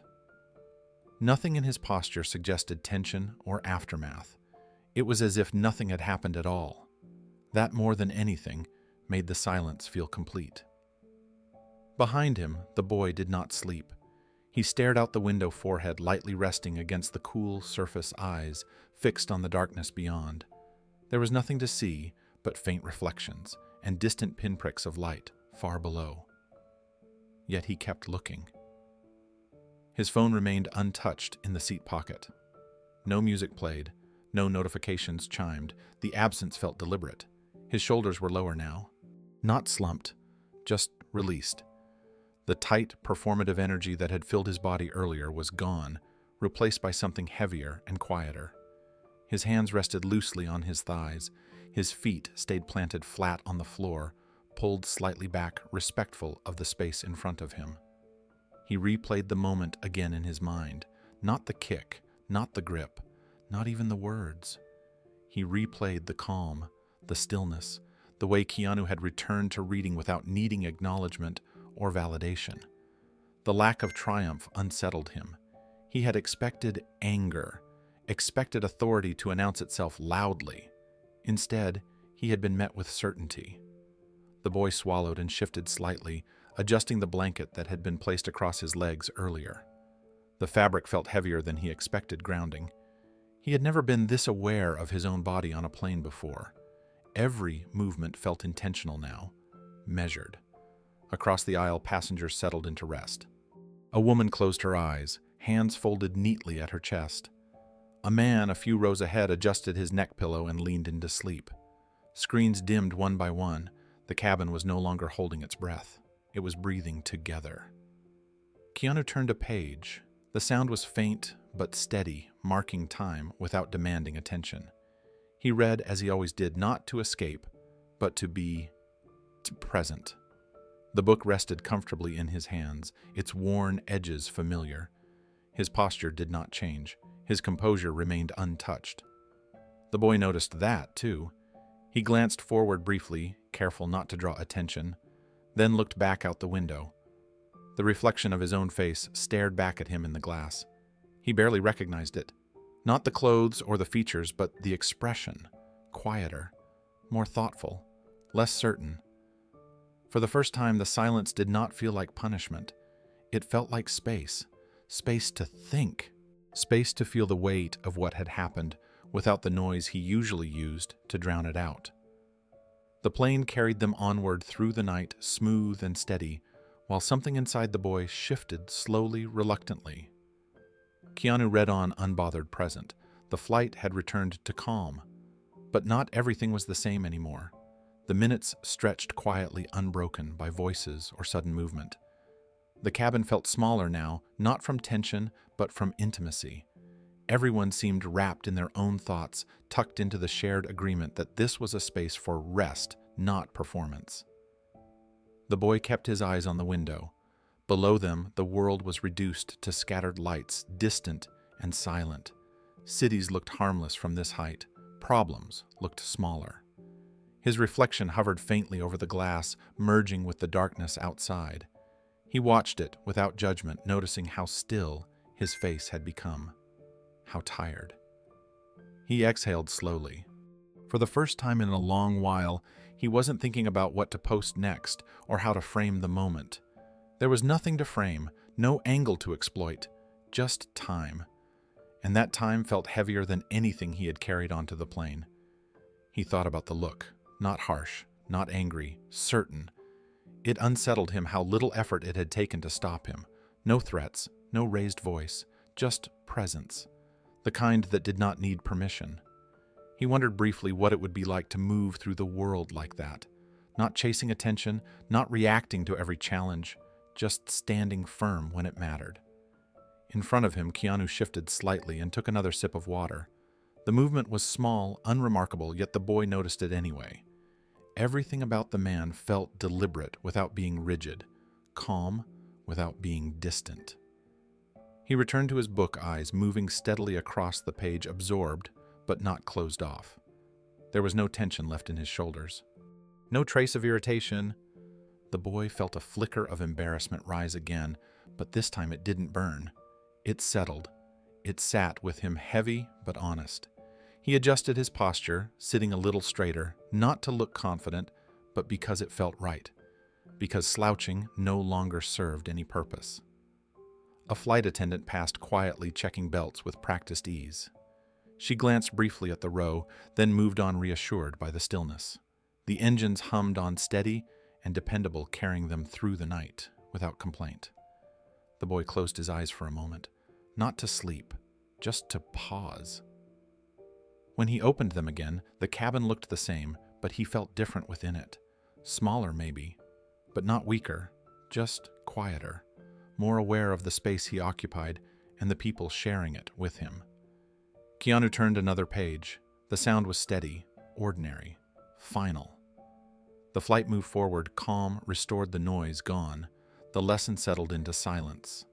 The boy sat quietly, but his mind refused to rest. The cabin had returned to calm.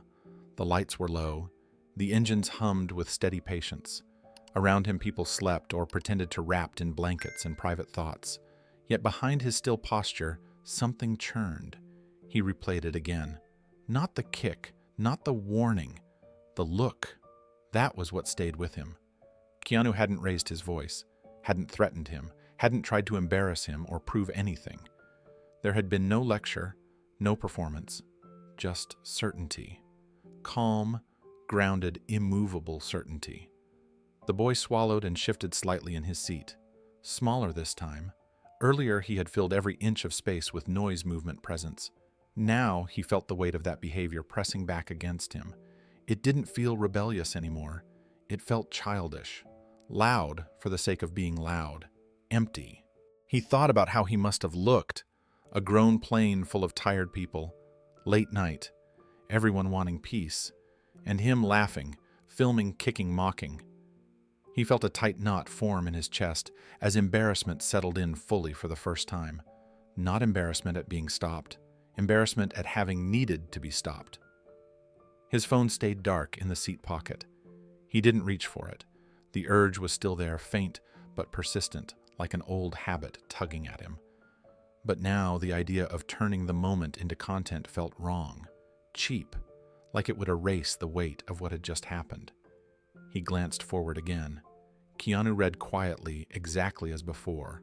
No stiffness, no pride, no visible reminder that he had just ended a confrontation without raising his voice. That was the part the boy struggled to understand. Strength, he had learned, was loud, dominant, overwhelming. This was different. This strength didn't need witnesses. The boy's jaw tightened, then relaxed. He leaned back slightly, shoulders dropping another inch. He had mocked kindness before, labeled it weakness, something people used when they didn't have power. Yet what he had encountered tonight was kindness paired with control, patience backed by certainty. It unsettled him. He realized slowly that Keanu had never lost control at any point. Not when he was kicked, not when he was mocked, not even when he had spoken the warning.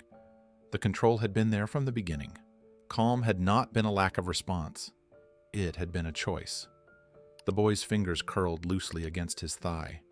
He stared at them, noticing how steady they were now. No restless tapping, no twitching need to move. The stillness felt earned, not forced. He thought about the people around him, the woman who had looked relieved, the man who had resumed typing, the flight attendant who had trusted the situation to resolve without escalation. None of them had cheered. None had laughed. They had simply relaxed when order returned. Order. He had confused chaos for confidence, noise for power. Now he understood the difference. He shifted again in his seat, careful, pulling his feet slightly closer beneath him. He felt smaller, yes, but also clearer, like something unnecessary had been stripped away. He didn't know what he would do with that realization yet. He only knew it had landed. Keanu turned a page. The sound was quiet, ordinary, and somehow it felt like punctuation. The boy leaned his head back against the seat and closed his eyes briefly, letting the thought settle fully this time. Respect was not weakness. It was a choice. And for the first time since boarding, he was choosing it. The boy opened his eyes again and stared at the ceiling above him. The dim lights blurred by distance and fatigue. His thoughts slowed, no longer racing, but circling carefully around the same truth. He had been loud because he was afraid of being invisible. He had mocked others because it was easier than looking inward. Now there was nowhere to hide.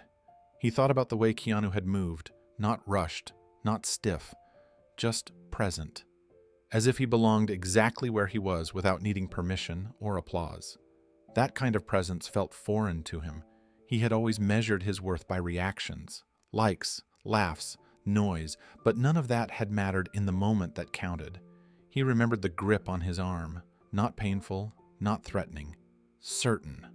A reminder that control did not come from dominance, but from knowing exactly where to stand and when to act. The memory sent a quiet chill through him, not of fear, but of clarity. He shifted again, adjusting his posture even smaller, even more contained. It wasn't submission, it was awareness. Awareness of his space, of the people around him, of how little effort it took to make a flight miserable for everyone else, and how much effort it took to restore calm once it was broken. His chest tightened briefly with regret. Not dramatic regret, not the kind that demanded forgiveness, just a heavy acknowledgement that he had been wrong, that his behavior had not been harmless, that kindness, patience, and restraint were not signs of weakness, but of discipline. He glanced forward once more. Keanu had not changed, still reading, still calm, still uninterested in whether the boy understood the lesson or not. That was part of it too. Real strength did not wait around to be validated. It acted when necessary and then moved on.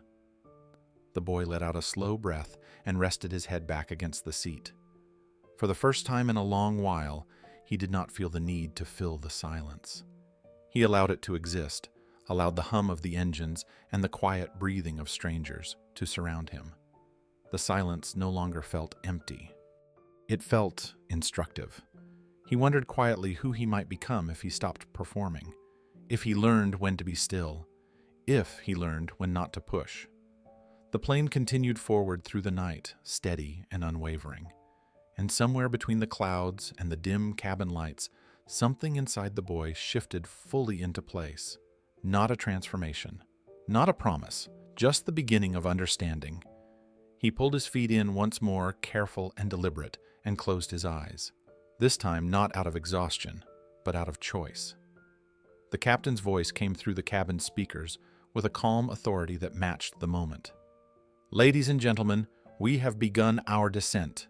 Please return your seats to their upright position and prepare for landing." The words moved gently through the cabin, stirring people from rest without urgency. Blankets were folded, neck pillows shifted, screens flickered back on as passengers checked the time and stretched their arms carefully, easing stiffness from long hours in the air. Keanu closed his book. He did it slowly, deliberately, marking the page with a worn slip of paper before resting the book on his lap. He exhaled softly and looked toward the window as the plane angled downward, the darkness outside giving way to faint traces of city lights far below. His posture remained composed, unchanged, as if the descent were simply another transition, no different from turning a page. Behind him, the boy sat upright. He did not stretch, did not fidget. His hands rested flat on his thighs, fingers relaxed but still. His feet remained planted firmly on the floor, pulled back from the seat ahead. The restless energy that had once driven him was completely gone, replaced by a quiet alertness that felt heavier than fear. He listened to the captain's announcement with a tightening chest.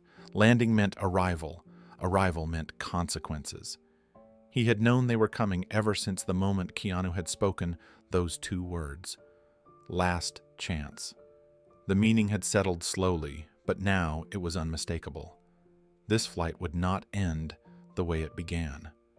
He swallowed hard and stared at the back of Keanu's seat, not with resentment, but with a strange sense of gratitude he did not yet know how to name. The cabin shifted as gravity gently pressed everyone forward. Seatbelt signs chimed on. The subtle hum of the engines changed pitch as the aircraft adjusted its angle. Outside the window, clouds thinned, and the glow of the city below sharpened into lines and shapes, roads and neighborhoods waking beneath the early light. A flight attendant began moving down the aisle again. Her steps were unhurried, professional, but there was a firmness to her posture now. She paused near Keanu's row, her eyes briefly checking the space, confirming what was already clear. Calm, order, stillness. She gave a slight nod and continued one step farther back. She stopped beside the boy. Her voice was soft, but it carried weight. "Sir, security will speak to you after landing." The words were delivered without accusation, without anger, just procedure, just reality. The boy nodded immediately. Once, then again. His lips trembled slightly as he pressed them together, fighting the instinct to explain, to justify, to defend himself. He did none of those things. He understood now that explanations were not what this moment required. Responsibility was. "Yes, ma'am," he said quietly. It was the first time he had spoken in a long while. The flight attendant held his gaze for a brief second, reading the change in him. She gave a small acknowledging nod and moved on, continuing down the aisle to prepare the rest of the cabin for landing. The boy leaned back into his seat, chest rising and falling more quickly now. He felt exposed, but not attacked, nervous, but not angry. The consequences ahead no longer felt like punishment. They felt inevitable, earned. Keanu remained facing forward. He did not turn around, did not react. He rested his book on the tray table and adjusted his seatbelt, the click of the buckle, quiet and precise. He gazed out the window again, watching the world rise toward them, steady and patient. The plane descended smoothly, carrying everyone closer to the ground, and for the boy behind him, closer to accountability. The boy sat still as the aircraft continued its gradual descent.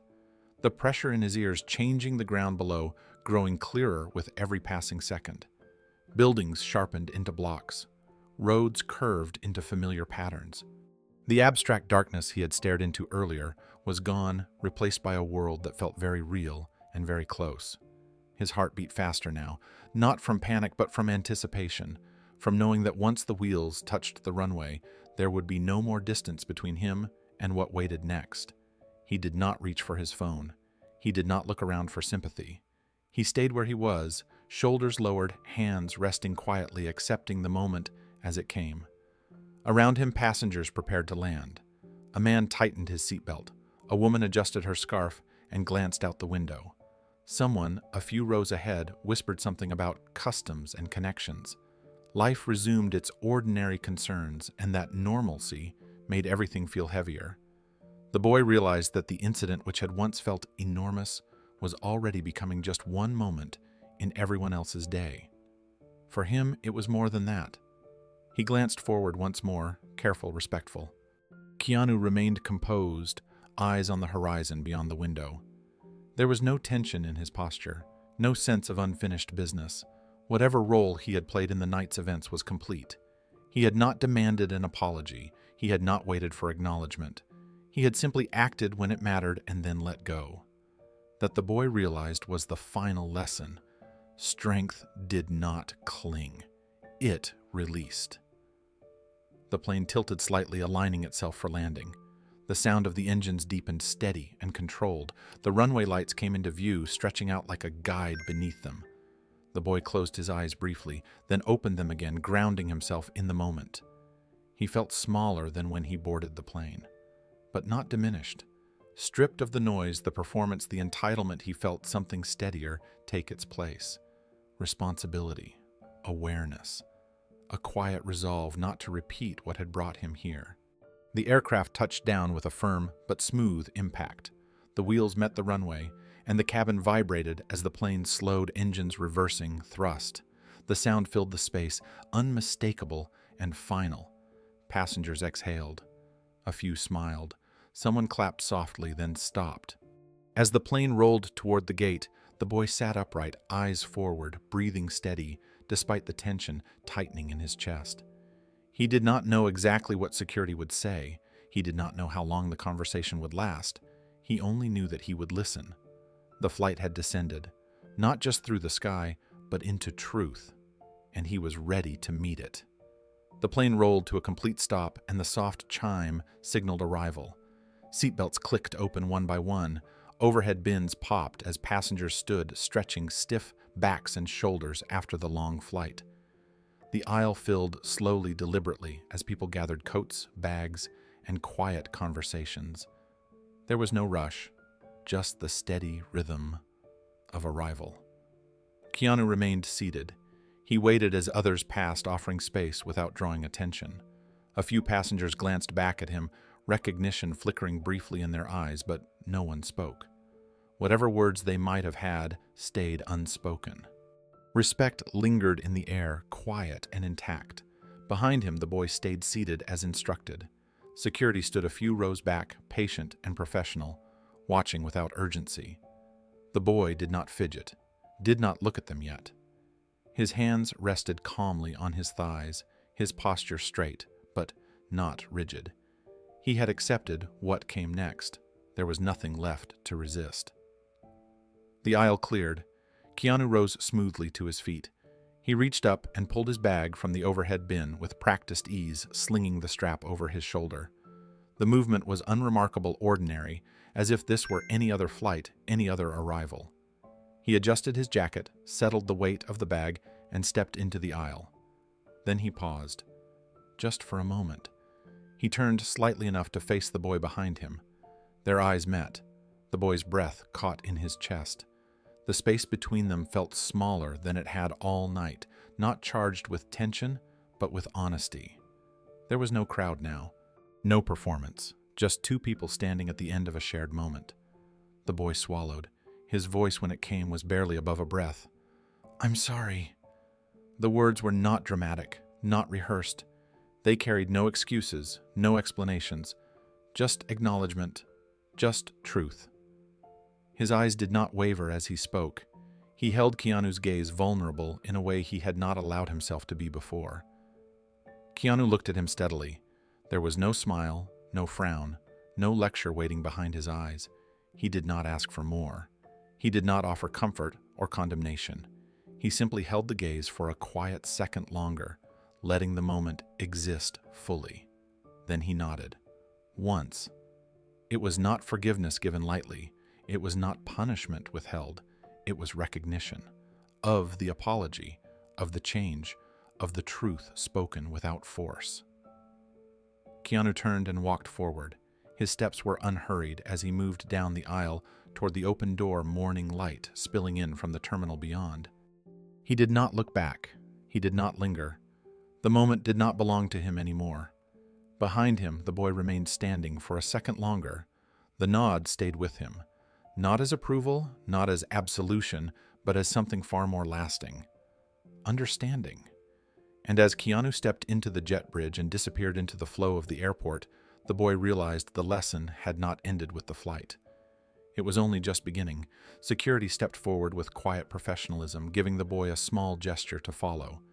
He nodded again, once steady this time, and gathered his things without haste. The phone stayed in the pocket. The sunglasses remained folded. He moved into the aisle with care, aware of every step. As he walked, he felt eyes on him, but they were not sharp. They were neutral, distant, already moving on. The world did not pause for his mistake. That, too, felt instructive. Consequences existed, but they did not need an audience. At the door, cool air brushed his face. Morning light spilled across the metal frame, bright and honest. He took a breath and followed the officers into the terminal, listening, answering, when asked, keeping his voice low. The conversation was brief, procedural, firm. There was no shouting, no spectacle, just accountability explained clearly. When it ended, he was released to continue on his way. He stood for a moment beside a window overlooking the runway. Planes moved with measured purpose. Crews worked in steady patterns. Everything functioned because people respected lines and timing. He watched and understood something simple at last. Strength did not need noise. He adjusted his jacket and started toward baggage claim. Posture changed, steps quieter. The memory of the nod stayed close, not as a badge, but as a reminder. He would not earn anything by talking about it. He would earn it by acting differently. Elsewhere, Keanu moved through the terminal, unnoticed, blending into the morning flow. He kept his pace easy, his focus forward. A coffee stand opened its shutters. Travelers lined up. Life continued, unremarkable and full. He did not think about the boy with judgment. The moment had passed. What mattered was that order had been restored and peace preserved without harm. That was enough. Outside, the city woke. Traffic rolled. Sunlight climbed glass and concrete. The day asked for attention, not reflection. Keanu adjusted his bag and stepped into it, carrying nothing extra. Back inside, the boy paused at the edge of the crowd, then merged in. He felt lighter without the need to perform. He kept his feet where they belonged and his eyes forward. The lesson traveled with him, quiet and firm, as the airport swallowed the night behind its doors. He remembered the cabin's hush, the shared breath, the way calm spread when boundaries were honored. He promised himself to notice those moments going forward, to choose restraint before impulse. Not because someone watched, but because it mattered. He would listen more. He would give space. He would treat silence as information, not a void to fill. The night flight would fade, but the standard would remain. Each step through the terminal felt like practice, small decisions stacking into habit. He squared his shoulders, not to appear taller, but to stand correctly. The airport noise returned around him, yet inside something stayed settled. He walked on, carrying the lesson without display, ready to let actions, not volume, define the days ahead. He glanced once at the departures board, smiled faintly, and kept moving, understanding that real change is quiet, repeatable, and earned daily through choices that respect others without needing praise or approval from strangers in passing crowded halls. Keanu did not look back. Once the exchange was complete, once the nod had been given and the apology received, his attention returned fully to the day ahead. He moved through the terminal with the same quiet purpose he carried everywhere. Guitar case resting easily against his shoulder, leather bag hanging at his side. Morning light spilled through the tall glass windows, washing over the concourse in pale gold. The airport had fully awakened now. Announcements echoed overhead. Wheels rolled across polished floors. Conversations overlapped and blended into a familiar hum. Coffee machines hissed. Doors opened and closed. Life resumed at full volume. Keanu stepped into it without hesitation. He did not feel the need to reflect on what had happened in detail. He did not replay the moment or wonder how it would be remembered. His role had been simple: restore balance, protect peace, then move on. That was enough. The rest no longer belonged to him. He passed travelers moving in the opposite direction, none of them aware of the night flight or the lesson that had unfolded quietly 30,000 feet above the ground. To them, he was just another passenger beginning his day, and that suited him fine. Outside the jet bridge, the air felt cooler, fresher, the kind of air that marked a clean beginning. He adjusted the strap of his bag and kept walking, footsteps steady, posture relaxed. The morning had plans. He intended to meet them without carrying anything extra. Behind him, back inside the aircraft, the boy remained seated for a moment longer. Security waited nearby, professional and calm, giving him space. The aisle around him was nearly empty now. Most passengers had already disembarked, eager to move on with their lives.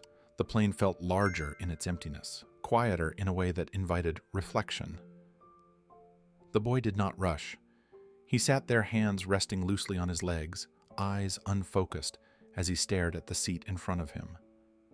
The events of the flight replayed not as a blur, but as clear points of understanding. The warning, the restraint, the silence afterward, the nod. He felt changed, not broken, not ashamed beyond repair, changed. The edge he had carried so proudly felt dull now, unnecessary. In its place was awareness, a sense of proportion, an understanding that power did not come from disrupting others, but from knowing when not to. He took a slow breath and stood when security gestured gently. As he stepped into the aisle, he noticed how carefully he moved, how aware he was of the space around him. He waited when needed. He followed without resistance. There was no anger in him now, no urge to perform. Only a quiet acceptance of consequence and growth. The plane door remained open, sunlight cutting across the cabin floor. The night flight was over, but the lesson it carried would not end here. The boy followed security off the plane with measured steps, the echo of his shoes against the jet bridge sounding louder than it should have. Each step felt deliberate, chosen as if he were relearning how to move through shared space. The officer spoke quietly, explaining what would happen next in clear, calm terms. There was no hostility in their voices, only procedure. He listened closely, nodding when appropriate, answering without defensiveness. When the brief conversation ended, they released him. Just like that. No spectacle, no lingering judgment, just accountability acknowledged and concluded. He stood alone for a moment near the terminal window, watching another plane taxi past. The sun reflected off its fuselage, bright and indifferent. Travelers hurried by behind him, dragging suitcases, checking phones, laughing, arguing, living. None of them knew what had happened on that flight. None of them needed to. The boy adjusted his jacket and exhaled slowly. He thought about how different everything felt now. Hours ago, the airport had seemed like a stage, a place to be seen, filmed, exaggerated.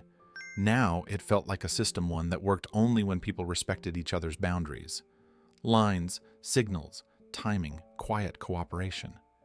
He finally understood how fragile that balance was and how easily he had disturbed it.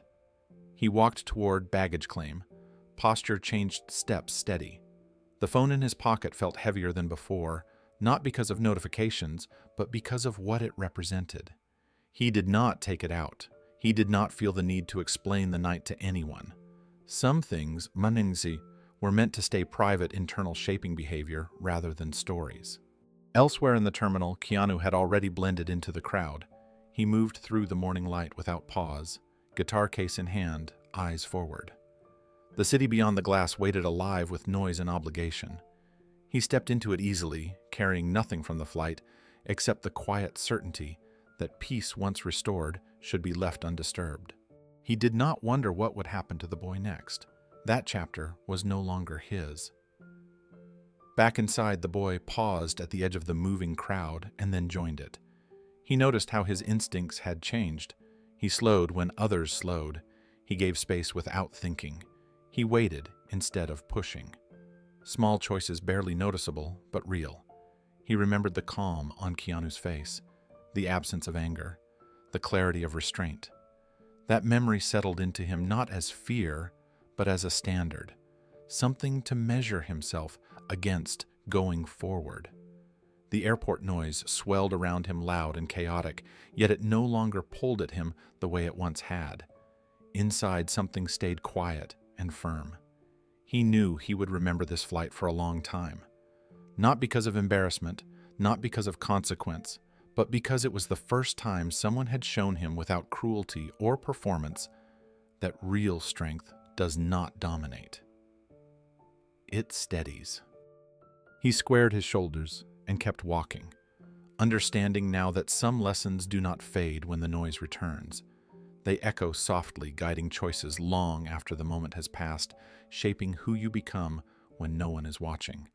Keanu moved deeper into the morning crowd, his figure slowly dissolving into the rhythm of the airport. No one stopped him. No one pointed. No one asked for anything. He walked the way he always did, unburdened, unannounced, carrying only what he needed. The guitar case rested against his shoulder, familiar and light. The city waited beyond the glass, alive and impatient. And just like that, he was gone. Not because he disappeared, but because he never needed to be seen in the first place. What remained was the lesson. High above the earth in a narrow aisle between rows of strangers, something simple had unfolded. Not a fight, not a public shaming, not a display of dominance, just a moment where restraint met disrespect and did not blink. A moment where calm proved stronger than noise. You never know who's sitting in front of you. That truth lives quietly in everyday life. On planes, in lines, in traffic, in moments where impatience whispers that pushing harder will get you what you want. It rarely does, and when it does, it leaves something broken behind. But you always know who you choose to be. The boy learned that lesson the hard way, not through pain, but through clarity. He learned that kindness is not weakness and silence is not surrender, that real strength does not need an audience, and control does not need cruelty. It only needs certainty. Keanu never raised his voice, never humiliated, never tried to win. He drew a line and stood by it. And when the moment passed, he let it go. That is what made it powerful. That is what made it last. In a world that rewards the loudest reaction, restraint feels almost invisible, but it shapes everything. It restores order without leaving scars. It teaches without destroying. It turns conflict into understanding instead of regret. The flight landed. The night ended. Life moved on. But for one young man, something fundamental shifted. Not because someone forced him to change, but because someone showed him what strength actually looks like. Quiet, grounded, unmoved by ego, focused on what matters. And maybe that's the part worth carrying with us. Not the drama, not the confrontation, but the reminder that every shared space is a test of who we are when no one owes us anything, when we are tired, when we feel entitled, when we think no one important is watching, because someone always is. And even when they aren't, we still have to live with the person we choose to be afterward. That choice follows us far longer than a flight ever could. The story does not end at the airport gate or in the early morning light. It continues quietly in the choices made afterward. It continues in how people carry themselves when frustration rises, when patience wears thin, when the temptation to dominate replaces the responsibility to coexist. What happened on that flight was not extraordinary because of who Keanu Reeves is. It was extraordinary because of what he chose not to do. He chose not to escalate, not to embarrass, not to win at someone else's expense. He chose restraint, and restraint, when practiced with clarity, can change a room without breaking it. That is the kind of strength we rarely celebrate. We celebrate noise. We celebrate spectacle. We celebrate people who shout the loudest and demand the most attention. But the strongest moments in life often happen quietly in seconds. No one records indecisions that do not go viral. The boy learned that lesson in real time. He boarded that plane believing the world was a stage built for his performance. He left understanding that the world is shared and that respect is the price of belonging to it, not demanded, not enforced through fear, but earned through awareness and self-control. That understanding will follow him into classrooms, workplaces, relationships, and moments when no one is watching. It will surface when he feels the urge to push again, to test boundaries, to confuse attention with importance. And maybe, just maybe, it will stop him before he does. That is how real change works. It does not arrive with applause. It arrives with discomfort, reflection, and the humility to accept that we were wrong. And that humility is not something to be ashamed of. It is something to grow from. Keanu did not save the day. He simply refused to let disrespect define the space he occupied. He protected peace without claiming credit. He corrected without cruelty. He walked away without needing recognition. And in doing so, he left behind a lesson far heavier than any argument. You never know who's sitting in front of you. That sentence is not a warning. It is an invitation to choose better even when you think it does not matter. Especially when you think it does not matter, because it always does. Every shared space is a quiet agreement, an understanding that we will not take more than we need, that we will not harm for entertainment, that we will leave a place no worse than we found it. When someone breaks that agreement, the response defines the moment. Loud responses create louder problems. Calm responses create lasting understanding. And the truth is, every one of us will sit in both seats at some point. Sometimes we will be the one tested. Sometimes we will be the one learning. What matters is whether we recognize the moment when it comes. So take this story with you, not as a tale of humiliation, but as a reminder of what restraint can accomplish. Not as a victory over someone else, but as a victory over ego, over impulse, over the need to be seen instead of the responsibility to be decent. And now we want to hear from you. Have you ever seen someone learn a lesson the hard way like this? What would you have done if you were in Keanu's place? What story do you want to see next with Keanu Reeves? Share your thoughts in the comments, because sometimes the quietest stories spark the most meaningful conversations.